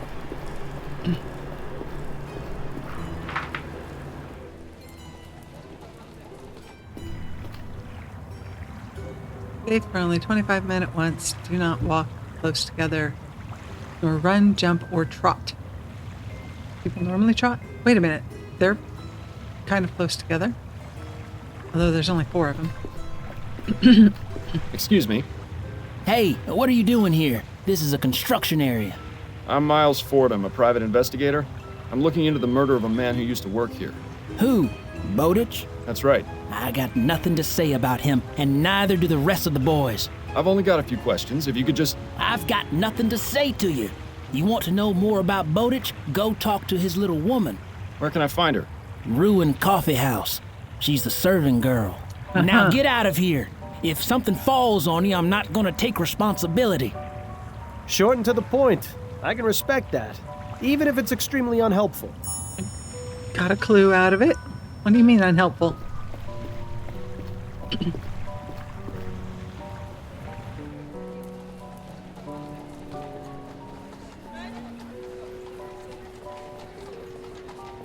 Okay, so that one's done.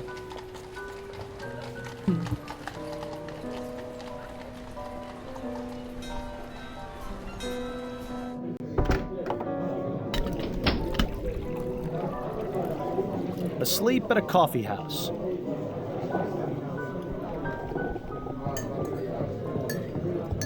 Begging your pardon, miss. How can I help you, sir? You've been working here for quite a while, haven't you? I have, yes. Coming up on 3 years. Been a real pleasure getting to know all the regulars. They've come to be sort of like a second family. By the way, whatever happened with you and your lady friend? I beg your pardon? Well, that nice lady you met in here a couple of times. Did it work out between the two of you? Oh, that? No, that was strictly business. Right.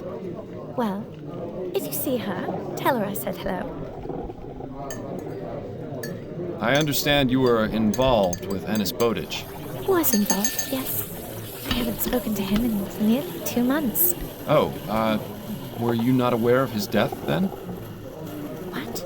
Ennis is dead? Well, this is awkward. Indeed. I'm sorry to have to be the She bearer doesn't of bad read news. newspapers? How did it happen? I'm afraid he was murdered. Murdered? By who? And why? Those are exactly the questions I'm trying to answer myself. Oh, I see. Are you a detective? A private investigator, yes. Well, I'll answer what I can. If it helps any, that is. I'm certain it will. What was your relationship with Mr. Bowditch like? Oh, well, it was nice at first. He was a proper gentleman-like. But then something changed. Oh? It's like I told Ruby. I think he might have got hit on the head at work because he seemed to be a completely different person. He'd get angry for no reason. He even... Well, that bit's not important. At first, I thought he was just going through some rough times, but after a while I realized Opium again? he changed for the worse. So I broke things off. He wasn't too happy about it, but I wasn't going to stick with a man like that. This friend of yours, Ruby, did she know an MP named Percival McDonough? I'm not sure. Ruby knows a lot of men. Is that so? No, I don't mean... It's just... Oh, damn it all, me and my big mouth. She'll have my guts for garters now. It's all right. No one's in trouble. But I think I'd like to speak with Ruby. Could you tell me where I can find her? No. You see, she moves around quite a lot. Never in the same place for more than a night or two. Right. I think she's given us a clear picture of what Ruby does for a living. Yeah. Normally, I'd be all for pressing this girl more until she cracks, but I like her. I think we'll be able to find Ruby without causing her more discomfort. Well, thank you for the information. You've been very helpful. Are you familiar with the Justice Killer? Justice Killer? Is that some kind of pesticide? The woman doesn't read a newspaper? No, it isn't. Never mind. I'll let you get back to work. Thank you, sir.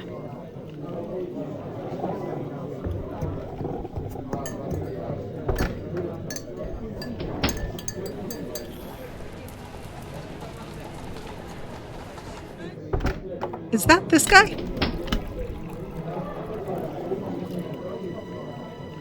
Looks like a lot like him. Self-Portrait as a Desperate Man by B. Calvert.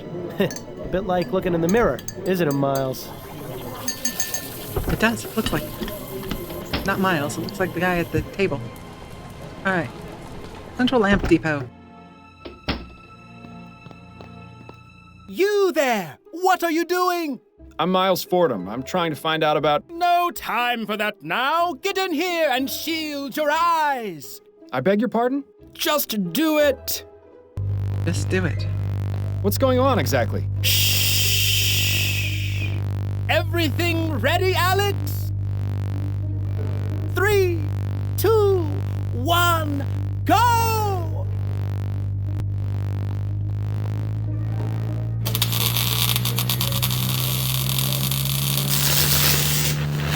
Amazing! It works! It works!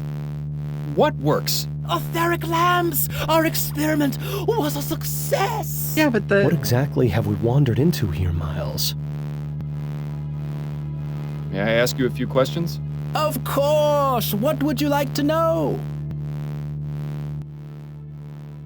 What is it you do here exactly?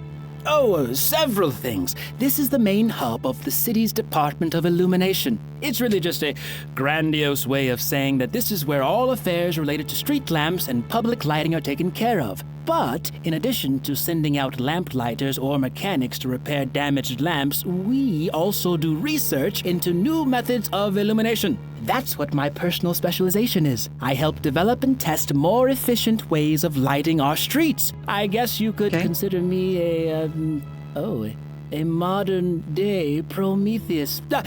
Really? Oh, yes. More like an everyday pretentious. Yeah. You mentioned something about etheric lamps? Yes! Weren't you paying attention to our demonstration? You have just witnessed history!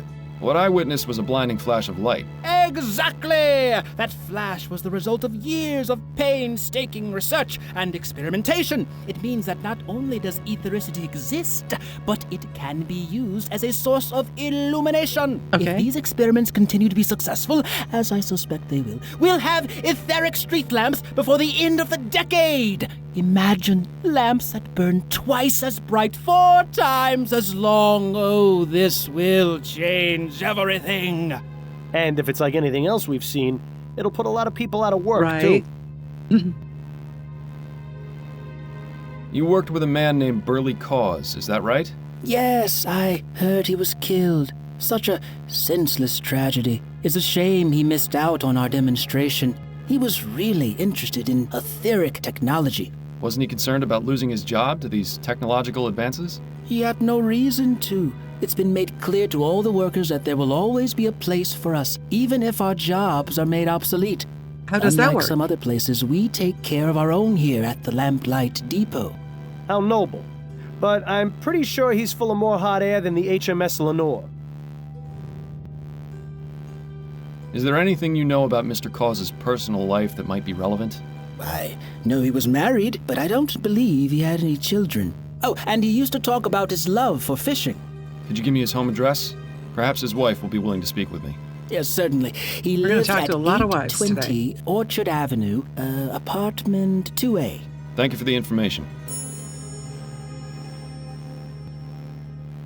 Do you know any details about Mr. Cause's murder? Unfortunately, I don't. The police were here asking questions, but they didn't give me many details. Do you know of anyone who might have wanted him dead? Not at all. Burley was very friendly, always treated everyone around here with respect. You know, it's sad to think that for all our leaps forward, we're still really just a bunch of savages. With all these promises of technological advancement, have the Redites given you any trouble? Oh, those tech-fearing dolts. Yes, I'm sorry to say that we've gotten threats from them. They have yet to carry any out, which is unsurprising. How so? Groups like that are all bluster and no backbone. I've seen some evidence to the contrary. Is that right? Well, we've seen little beyond threatening letters, and I intend to make sure it stays that way. Yeah? Do you have any of these letters I might have a look at? Yes, I have one. I'll give it to you before you leave. Are you familiar with the Justice Killer?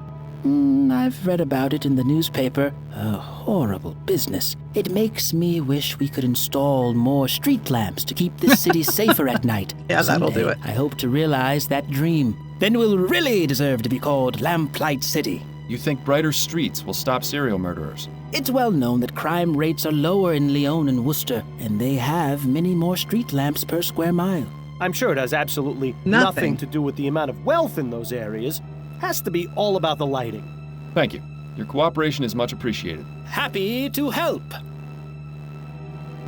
Here's that letter you were asking about. To the engineers of chaos and destruction, you are working in direct opposition to the natural order of things. These so-called improvements will be the downfall of our society. If you do not cease your unholy experiments, the Redites will be forced to take action. You have been warned. PF? Why would somebody give their initials? Now that's interesting. Whoever wrote this letter signed it with initials. They can't have been so stupid as to make themselves so easily identifiable. Unless the PF Can means they? something different.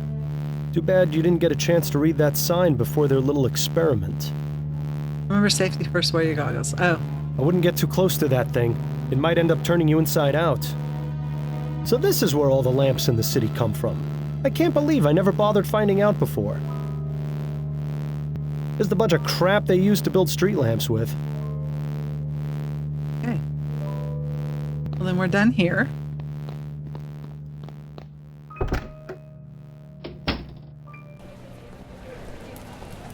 At least for now. Remember, a black eye is not a badge of honor. Anyone picking a fight will be dismissed immediately. Well, that's hardly any fun, is it? Hardly any fun.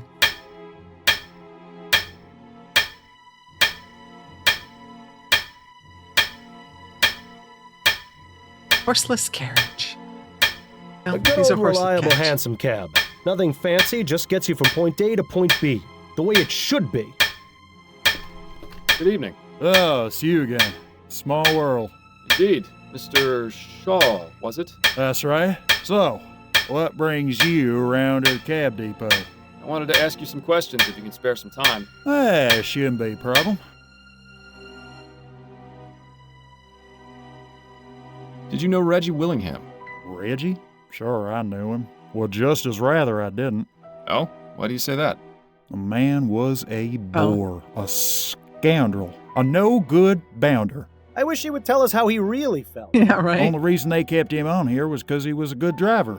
So it's fair to say you didn't like him? Nobody did. When I heard he'd been killed, wasn't exactly a surprise. If I treated people the way he did, I'd surely have a lot of enemies. Could you elaborate a bit on Mr. Willingham's behavior? Oh, he was a proud one. Thought he was God's gift to mankind. Always strutting around, bragging about how many gratuities he'd earned or how many fist fights he'd won against drivers from Phillips. He had the shortest fuse I've ever seen, too. Just looking at him the wrong way could set him off. I'd always laugh to myself when he'd brag about how many women he'd had in a week. Why is that? Because it was obvious he had to pay for the pleasure. A man like that isn't going to get a woman otherwise. Ruby? I may not be a hit with the ladies, but even I know that being a bastard is a surefire way to drop 'em off. Are you still living in Pumblechook Place? I am, sir. Not much has changed, to be honest. None of us have been kicked out yet, so that's good. Don't know what else to tell you, really. What can you tell me about Colson Cabs? Not a bad place, really. Only problem is the number of people always coming here for work. Lots of folks think driving a cab is an easy job that anyone can do, but that's not the case. Okay. You need to know this city like the back of your hand. And it helps to know how to drive. Very so fair. we get lots of fellas starting here who don't have the slightest clue what they're doing. They don't last long. What about the automated cabs? Are those a problem for you? I prefer not to think about those. Colson said he's got no plans to replace his fleet, so it's all that matters to me.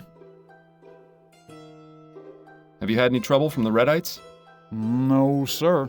They got no reason to give us any trouble. What with us still using horse-drawn cabs? I imagine the fellas over at Phillips have, but I can't be certain. We don't deal with those a lot if we can help it. I don't think interviewing anyone from Phillips would be a good use of our time. Our priority is finding the Justice Killer, after all. Are you familiar with the so-called Justice Killer? I've heard a few rumors here and there about some murders in the Chum, but I haven't paid them much attention. There's plenty for me to worry about in my own life. Aren't you concerned for your safety? Not really. Well, I haven't done anything wrong. So if this loony's going around doing justice, it's nothing for me to worry about. He makes a good point. I think we need to get a better idea of what exactly these victims did to incur the wrath of our killer. I appreciate your time, sir. Pleasure's all mine. I thought about a career as a mechanic once. Glad I chose police work. Way less messy. Okay.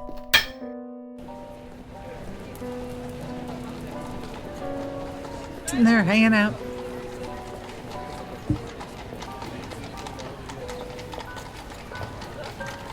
Go talk to the wife. The widow.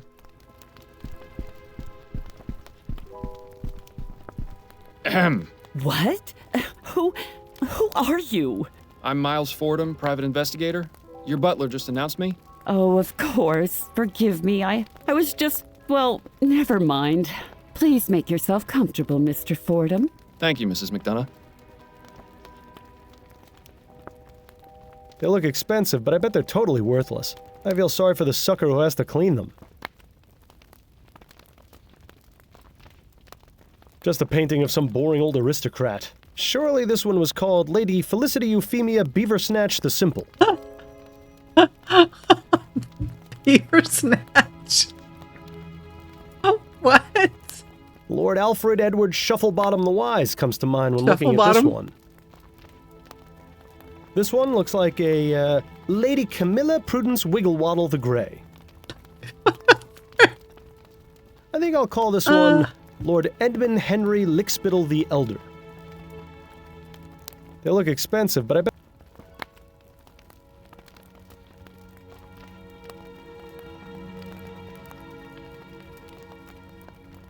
Okay. I think that is end of looking. Let's talk to her. I appreciate you seeing me, Mrs. McDonough. I know you must be going through a difficult time right now. What exactly is it you want from me, Mr. Fordham? I already spoke to the police about my husband's murder. I just have a few questions of my own. Oh, very well. Excuse me. How are you feeling, Mrs. McDonough? My husband of 42 years was shot in his office. How do you think I feel? Tactful as always, Fordham. How do you do it? My apologies. Perhaps that wasn't the most appropriate question. Is there anything I can do to help? You can start by finding the monster who murdered Percival. What can you tell me about your husband? I'll tell you the same thing I told the police, Mr. Fordham. Percival was one of the hardest working members of Parliament. He took his job extremely seriously. The recent election caused him a terrible amount of consternation, as I'm sure it did most people. He took Atwood's loss rather hard. Did you see much of him? I beg your pardon? Surely someone with such an important position in government could find themselves consumed by their work. Did he spend much time at home? He made it a point to come home and have dinner with me every night, even if he had to return to the office afterwards. And did that happen often? At least 3 or 4 times in a week, yes. He'd stay in his office working late into the night. As I said, he was very dedicated to his role. Sounds to me like she's quite dedicated to hers, too.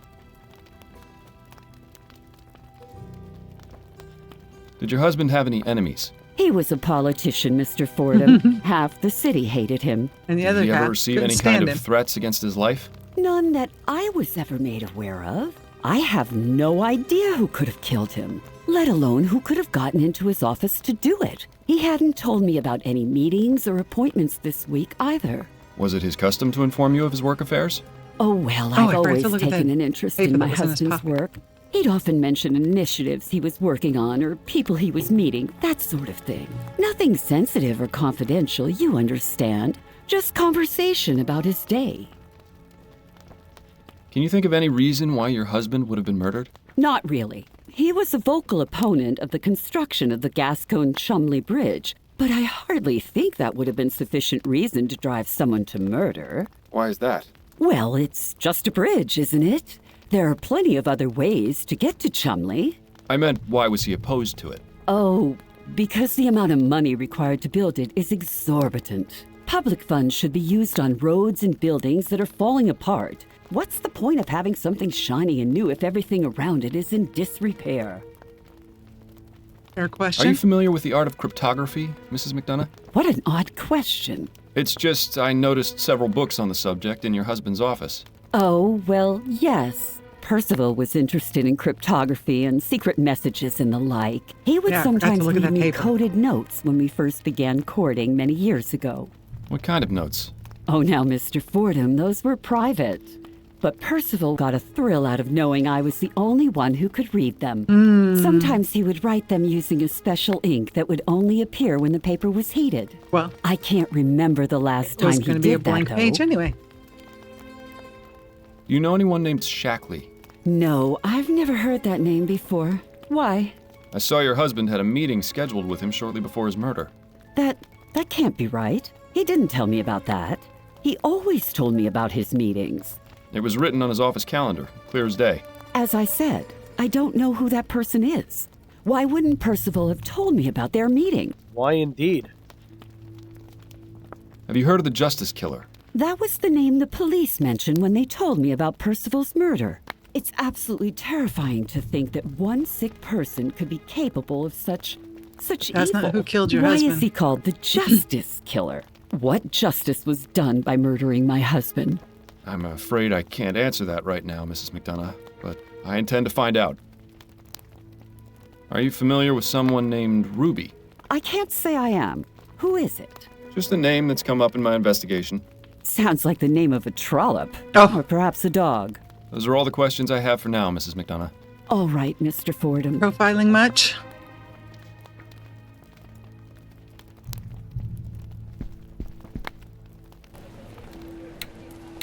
I just want to look at...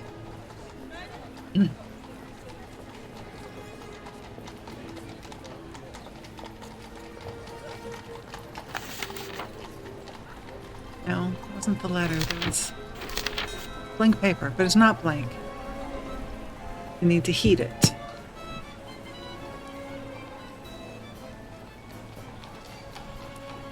There. Time to go over here.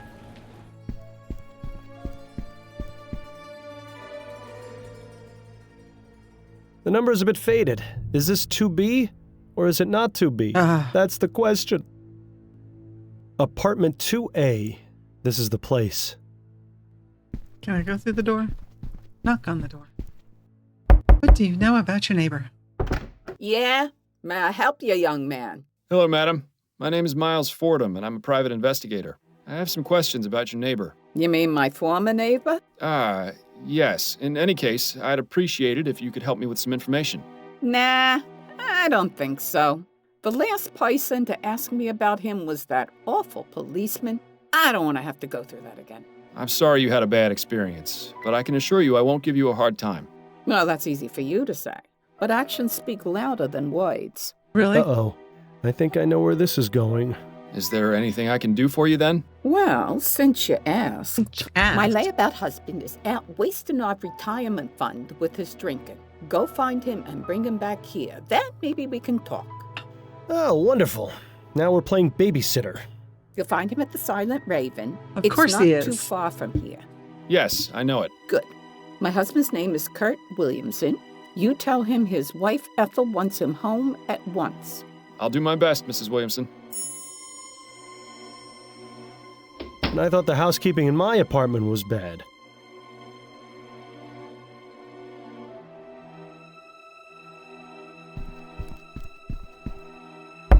There shouldn't be anybody There in doesn't there. seem to be anyone at home. Okay. She just happens to have a key. Water his plants or something. It's still there?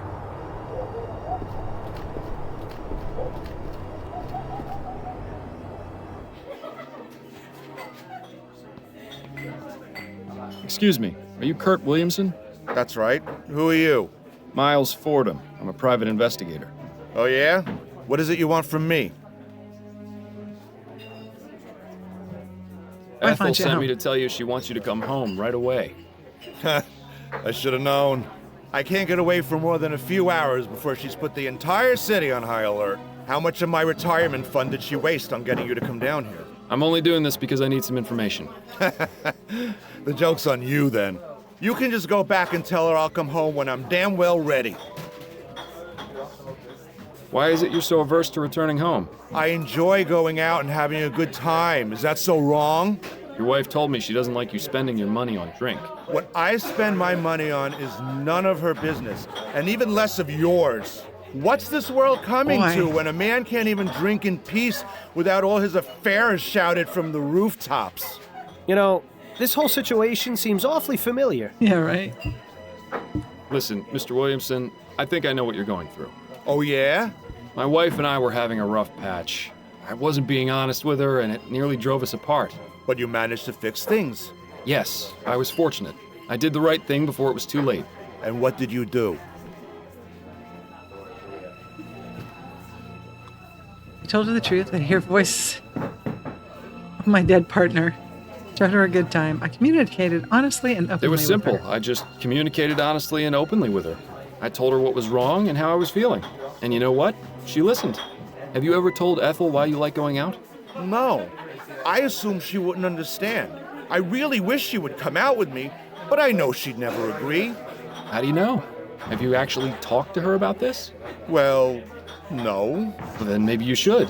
If she knew you wanted company, she might just give it a try. You know, I never thought of it like that. I'm going to go home right now and tell her. And if she refuses, well, at least I asked, right? That's the spirit. Thanks for the advice, friend. I really do appreciate it. He's short. Not bad. I have to say, I'm impressed.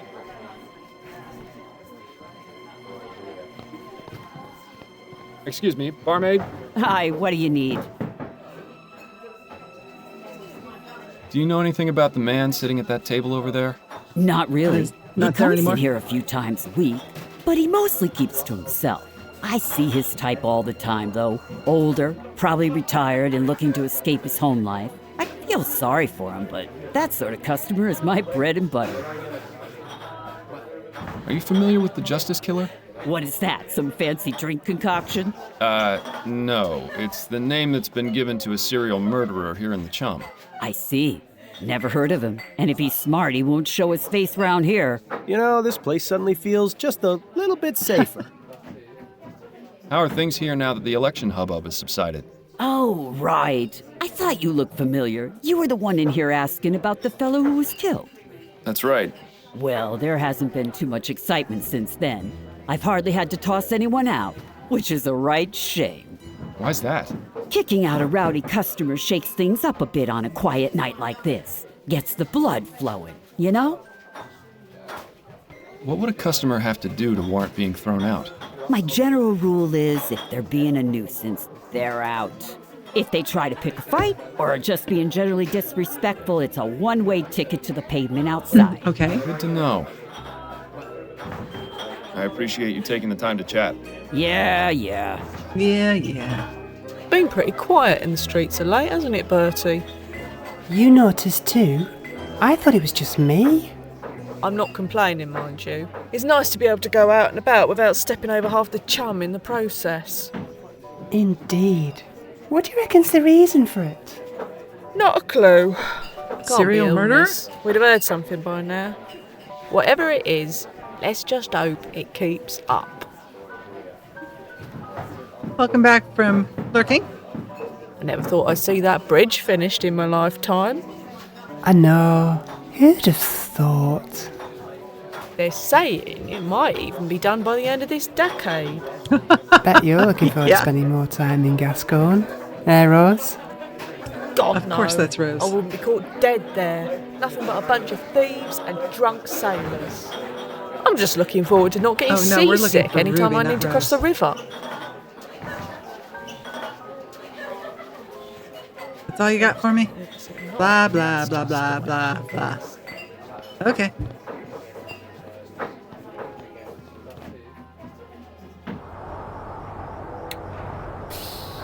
Let's go back to the apartment.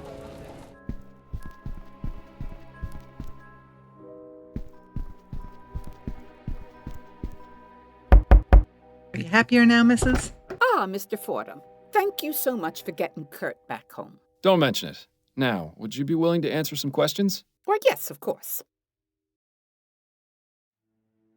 Tell me what you know about Burley Cause. He and his wife hadn't been living next door very long, maybe 4 months or so. But I didn't talk to either of them very much.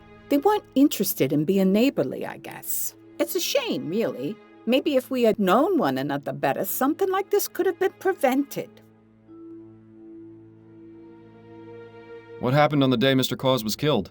I was here, at home, doing my knitting as usual. All of a sudden, I heard a loud bang. It sounded like a gunshot. I went and knocked on Mrs. Cause's door, but there was no answer. I did notice a smell, though, like flowers. Something seemed wrong, so I decided to report the incident to the police. Not long after that, an officer showed up and started asking questions. Awful man he was, so rude. I gotta report him, but I forgot his name. I think it started with a P. Parsons? Yes, that's him. He called for some more officers and they got into the apartment. That's when I found out Mr. Cause had been murdered.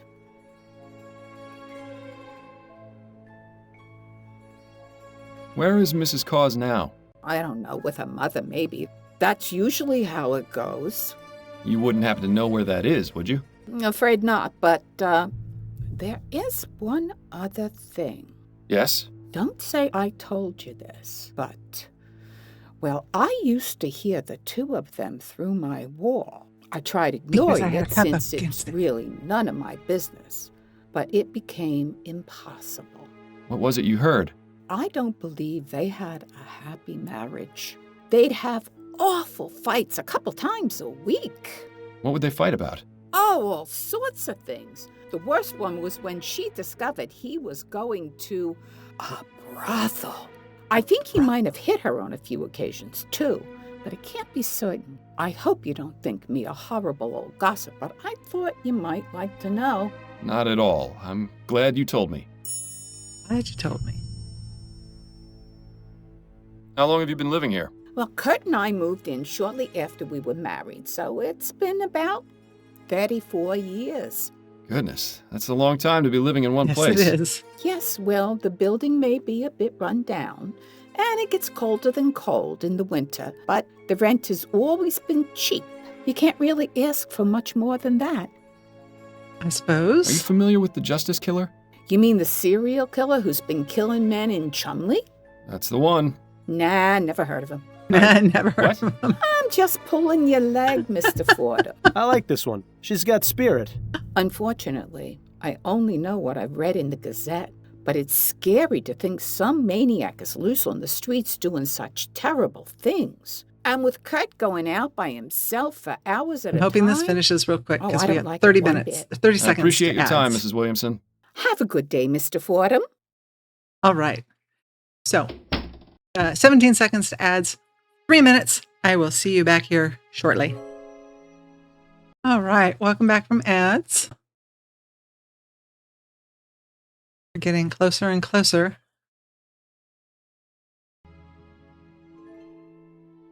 We already know there's nothing there. There doesn't seem to be anyone at home. Well, that's just... Why couldn't this happen on break? Just gonna have to wait. Ironworks. Go see how our friend is doing. She's not here. Okay. The Lamplight. Coffee house. Let's look at our casebook. Mrs. Williamson. Frequent arguments. The blank paper. I need to find a way to heat that up. I bet the doctor has something that we can use. Letter.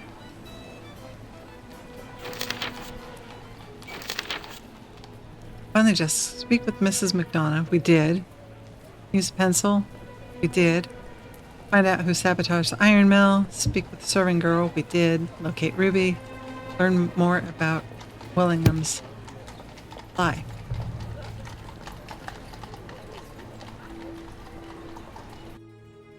Whoa. Well, this is new. Fordham, how goes the investigation? I'm making some headway. Is that right? I certainly hope so for your sake. What'd I do with my glasses? Chief Jacobs. Now there was a leader. The rumor was always that the chief kept a bottle of something in a secret compartment in this cabinet. In Snelling's case, it's probably just water. The rumor was Like they're handcuffs. Okay. Every book and file in there is organized to perfection. I'll bet Snelling gets flustered if anything is even a millimeter out of place. You should bump into the side when he's not looking. Every book, you should bump into the side when... Same thing. All right, let's talk to you. Chief Snelling? Yes, Fordham? What information do you have on the Justice Killer? Clearly not as much as you. I see how this is gonna go. Oh, boy. Well, what do you have? A list of 5 victims, some information on each of them, and no clear idea what connects them. Until your discovery of the lily at each scene, that was where we stood. While I doubt this discovery will do much to aid in tracking him down, I'm willing to give you the benefit of the doubt. What do you know about the Justice Killer's previous victims? Only what's in their files. All working men from Chumley. That's the only link. You didn't look further into their personal lives? Maybe they had some social connection. As I said, the detectives found nothing. You seem to think you can do better, so I'll leave it up to you. You have to wonder how much more thorough the department's investigations would have been if the 4 men were all rich like McDonough. So I see the department is still running like a well-oiled machine. It is, in fact. But I'm sure Upton has kept you well informed of our activities. Count yourself fortunate that your interference in our investigations didn't do any lasting damage. Interference? I found them for you. Enjoying your new position, Snelling? Reaping the rewards for years of hard work and dedicated service. A gratifying feeling you'll never be able to experience. Oh, I get my gratification in other ways. I'm sure you do, and I'd honestly rather not know about them. Thank you, Saul. This guy needs a bit of it, though. Figure out a way to put it into the game. Have you got any information on the Redites? The Redites? That ridiculous gang of troublemakers? Yes, I have some information. What's your interest in them? A witness is refusing to speak with me unless I can figure out who sabotaged his iron mill. I see. All I can offer is a list of names of known Redites along with their last known whereabouts. That's helpful. But I remind you that you only have until tomorrow afternoon before this indulgence expires, and I throw you in jail. This seems like a waste of time. That's my decision to make. Yeah, Very really. well. I'll give you the list when you're ready to leave. Do you know anything about Percival McDonough? He's a member of Parliament. I believe his constituency is somewhere in central Kingsland. From the reports I've gotten, McDonough led a rather unassuming life for a politician. He is, however, the first victim who didn't live in Chumley. Either there's a link we've missed, or the killer is changing his method. Then again, since you seem so confident in your abilities to resolve this matter, I assume you'll provide an explanation. Count on it. Listen, about Leger's death. I don't want to hear it, Fordham. What happened, happened. Nothing you can say is going to change my opinion on the matter. And if I manage to find the man responsible? The man responsible is standing before me. Even if you manage to find the culprit you let escape, it isn't going to bring Leger back from the dead. But it will bring closure to the matter. If that thought is what allows you to sleep at night, then so be it. What makes him think you sleep at night? I need to get back to my investigation. It's not the thought, Yes, it's the alcohol. Time is not on your side, Fordham. Here you are. This is the most recent list of known Redites. Redite activists. This is a lot of names. Sullivan. If we're going to track down this saboteur, it might be best to retire to a more tranquil environment. Fancy a trip back to Upton's? Well, apparently I'm going back to Upton's. Look at this list of people.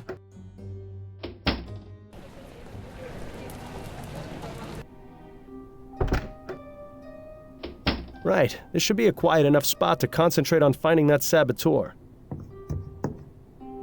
I just hope Upton doesn't mind you turning put the it on the parlor door. into your own personal study. I'm sure she'll have no objection. Now, let's have a look at that list again. Clovis Sullivan suspected 3 instances of sabotage. Guy McKee arrested on charges of attempted murder with a 15-year sentence. Arrested? He's currently in Darlinghurst prison for 15 years? I think we can rule out Mr. Sullivan as a suspect. He's Western Vespuccia's problem now. Last known whereabouts. Unless Mr. McKee has escaped from prison, which I highly doubt, he's not our man. Harris Wilson suspected in 2 instances of sabotage. Last known whereabouts, Hanover. Harris Wilson. Hanover Street. Those initials don't match the ones on the letter. I don't think this is our suspect.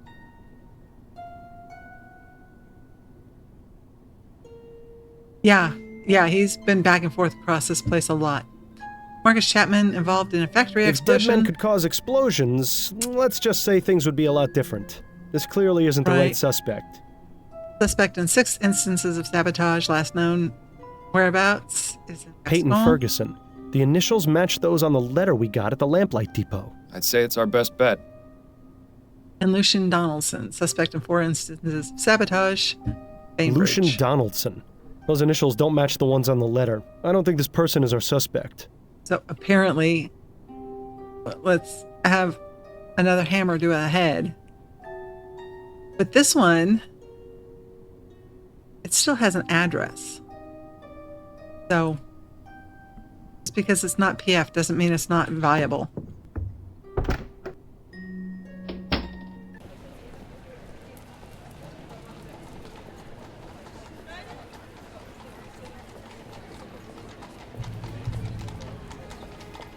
Start at the top and work our way down.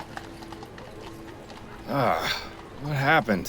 Where am I? What? You don't remember last night? Wilson got the better of you. You've been out cold for hours. I suppose that explains the headache. Now, do you want the bad news or the worse news? Just give it to me. That wasn't our saboteur, and we've lost several hours. There's no way we'll be able to find the Justice Killer in time. Probably. Time to face the music. Miles Fordham in my jail. I have to admit, I always had a feeling this day would come. Fantastic. And here I thought Riverview was the worst place we could end up. Maybe if the police ever grow a brain between them, they'll catch the Justice Killer and you two can be neighbors. In the meantime, you get to spend your days chatting with Giles. Lucky you. May I help you with something, young lady? Yes, I'm here to see my husband, Miles Fordham. Oh, Your let's husband? let the wife figure it You out. really know how to pick 'em, Fordham. Shut your mouth, Giles. Hey now, a little respect for your jailkeeper. A little respect Go for my ahead and wife. speak Last to guy him, but don't take popped. too long. 5 minutes and then on your way. How did you get into this mess? I don't think I can tell it all in 5 minutes. I was trying to catch the man who caused Bill's death, and I ran out of time. How long are they going to keep you here? I don't know, but I have a feeling it might be a very long time. Well, you'd better believe I'll do all I can to get you out of here. Yep. Time's up. On your way, ma'am. That was Don't not give 5 up, minutes. Miles. I love you. I love you too, Addie. That was not 5 minutes. Poor Adelaide. She means well, but she won't be able to do a thing. That's not true. Cheer up, Miles. You may be in jail for the next several years, but at least you won't be alone. Not Pasco ended up in jail. What the heck? Is that it? Enlightened. Completed the game. That's the end of the game.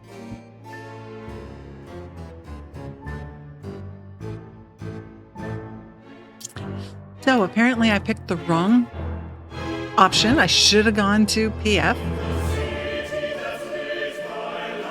Oh, well now I have to play the game again, at least from the 4th chapter, so I can get a resolution ending. Well,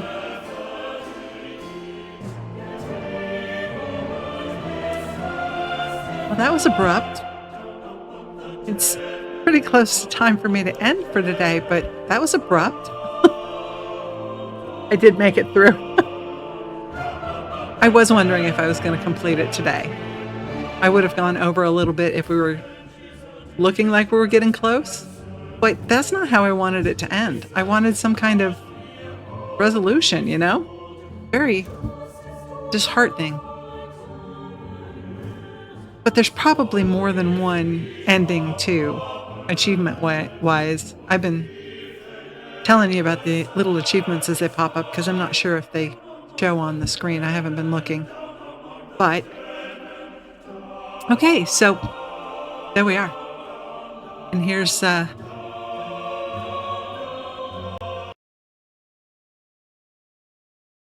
you second finding the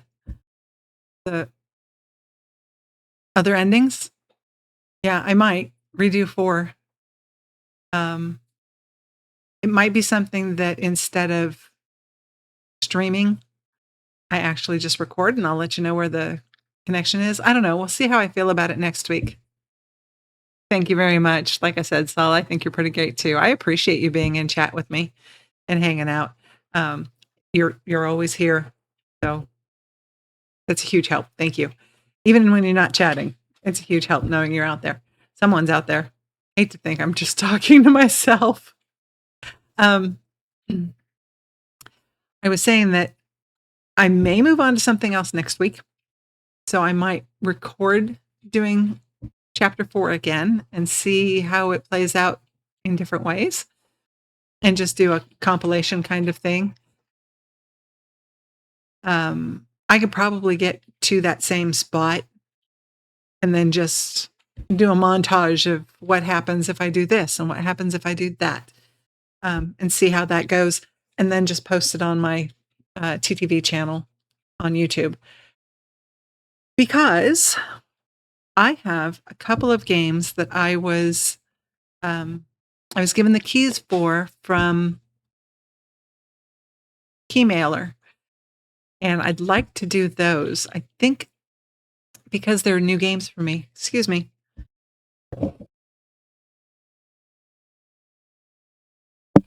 Because they're new games for me, I think I want to leave Tuesdays as New Game Tuesday. So rather than playing again, I mean, I might finish it. We'll see. We'll see how I feel about it. But I need to do those sometime in the next month, and they're on my mind, so I'd rather do them sooner rather than later. So I may do those next week, an hour and a half on each of them. New games. One is not out yet. The other one just came out. And they're cutesy. Well, I don't know if the one is considered cutesy, but it's a style of game that I haven't played before. And so that I'm kind of excited to get a chance to do that. And then the other one is kind of cutesy. It's a builder. I've completely forgotten what these games were because I haven't looked at them. I think it was called, the first one is called Dice with Death. You're dead, and Death likes to play games. The other one, I think, starts with an S. I'm looking through my list here.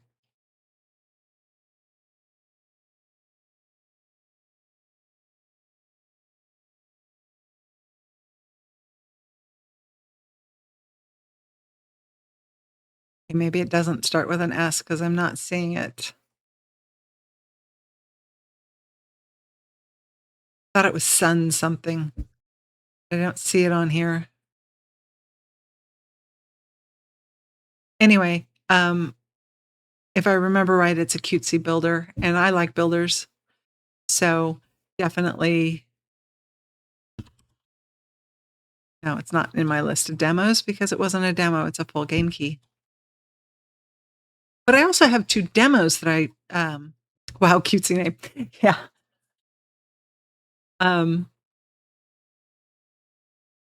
Did I say cutesy name? I meant cutesy game. I also have 2 demos that I also just downloaded. Games that one isn't out yet, and the other one just came out as well, I believe. And I think those would be fun to do. Obviously, I can't do 4 games in 3 hours, but I do need to do the 2. And since they're on my mind, I think I'm going to do that next Tuesday. Tomorrow, I will not be on because I'm going to go see some mermaids. If you missed that, no, I am not pulling your leg. It is not an April Fool's joke. And thank you for the hugs. And Thursday we'll be Red Dead again, 12 to 4. Sunday is Minecraft with Panda, so 2 to 6. And then I will see you for a full week next week. Let's see if I have anybody to raid out to. I never prepare this on the last break, and I really should get in that habit. I don't even know who this person is. Why are they on my... I'll have to go and look later. I'm not going to take us someplace that I don't know. So we're going to go see my favorite rat friend. I always have trouble spelling his name. Zerphora. All right. Go to here. Thank you so much for spending some of your day with me. I do appreciate it. Go out, stretch your legs, stretch, walk around, breathe some air, touch some grass. I hope to see you the next time I play a game. And I will hope you have a good rest of your afternoon. Bye now. When you feel the need to just sit and chat or smash some things or find a cat, when you're done with the hectic day you have had, or you just want some fun cause you're a little sad, when you feel like you just need to be in the room, the doors are open, come on in, welcome home. Push the button, let's go. Life can be like a puzzle to solve, the pieces are everywhere and your thoughts just revolve. When you laugh with your friends and their hugs all around, when you're quiet and lurking cause you just can't right now, whether you're tired and angry, happy, sad, or okay, come on in, welcome home, we're happy to see you today. Here's where you'll hear, let's play a game, let's chat, let's laugh, let's learn a new name. Or Mom will laugh with you while she tells you a story, cause she takes a hard knock when the ghosts are real scary. It's okay to feel here, it's okay to be you. Come on in, welcome home, grab a drink and a tissue, chill with some friends, gather family around. It's okay to be silly and funny and loud. The family room's cozy, let's pack in a crowd. We'll hydrate and nom and just be together. The door's always open no matter the weather. Life can be like a puzzle to solve, the pieces are everywhere and you thoughts just evolve. But when you laugh with your friends and their hugs all around, when you're quiet and lurking cause you just can't right now, when you're tired and angry, happy, sad, or okay, come on in, welcome home, we're happy to see you today. For those times you just want to set everything down, forget your burdens, give up a frown. You're our friend, come on in, we'll come home. We're all here, come on in, welcome home. Life can be like a puzzle to solve, the pieces are everywhere and your thoughts just revolve. But when you laugh with your friends and their hugs all around, when you're quiet and lurking cause you just can't right now,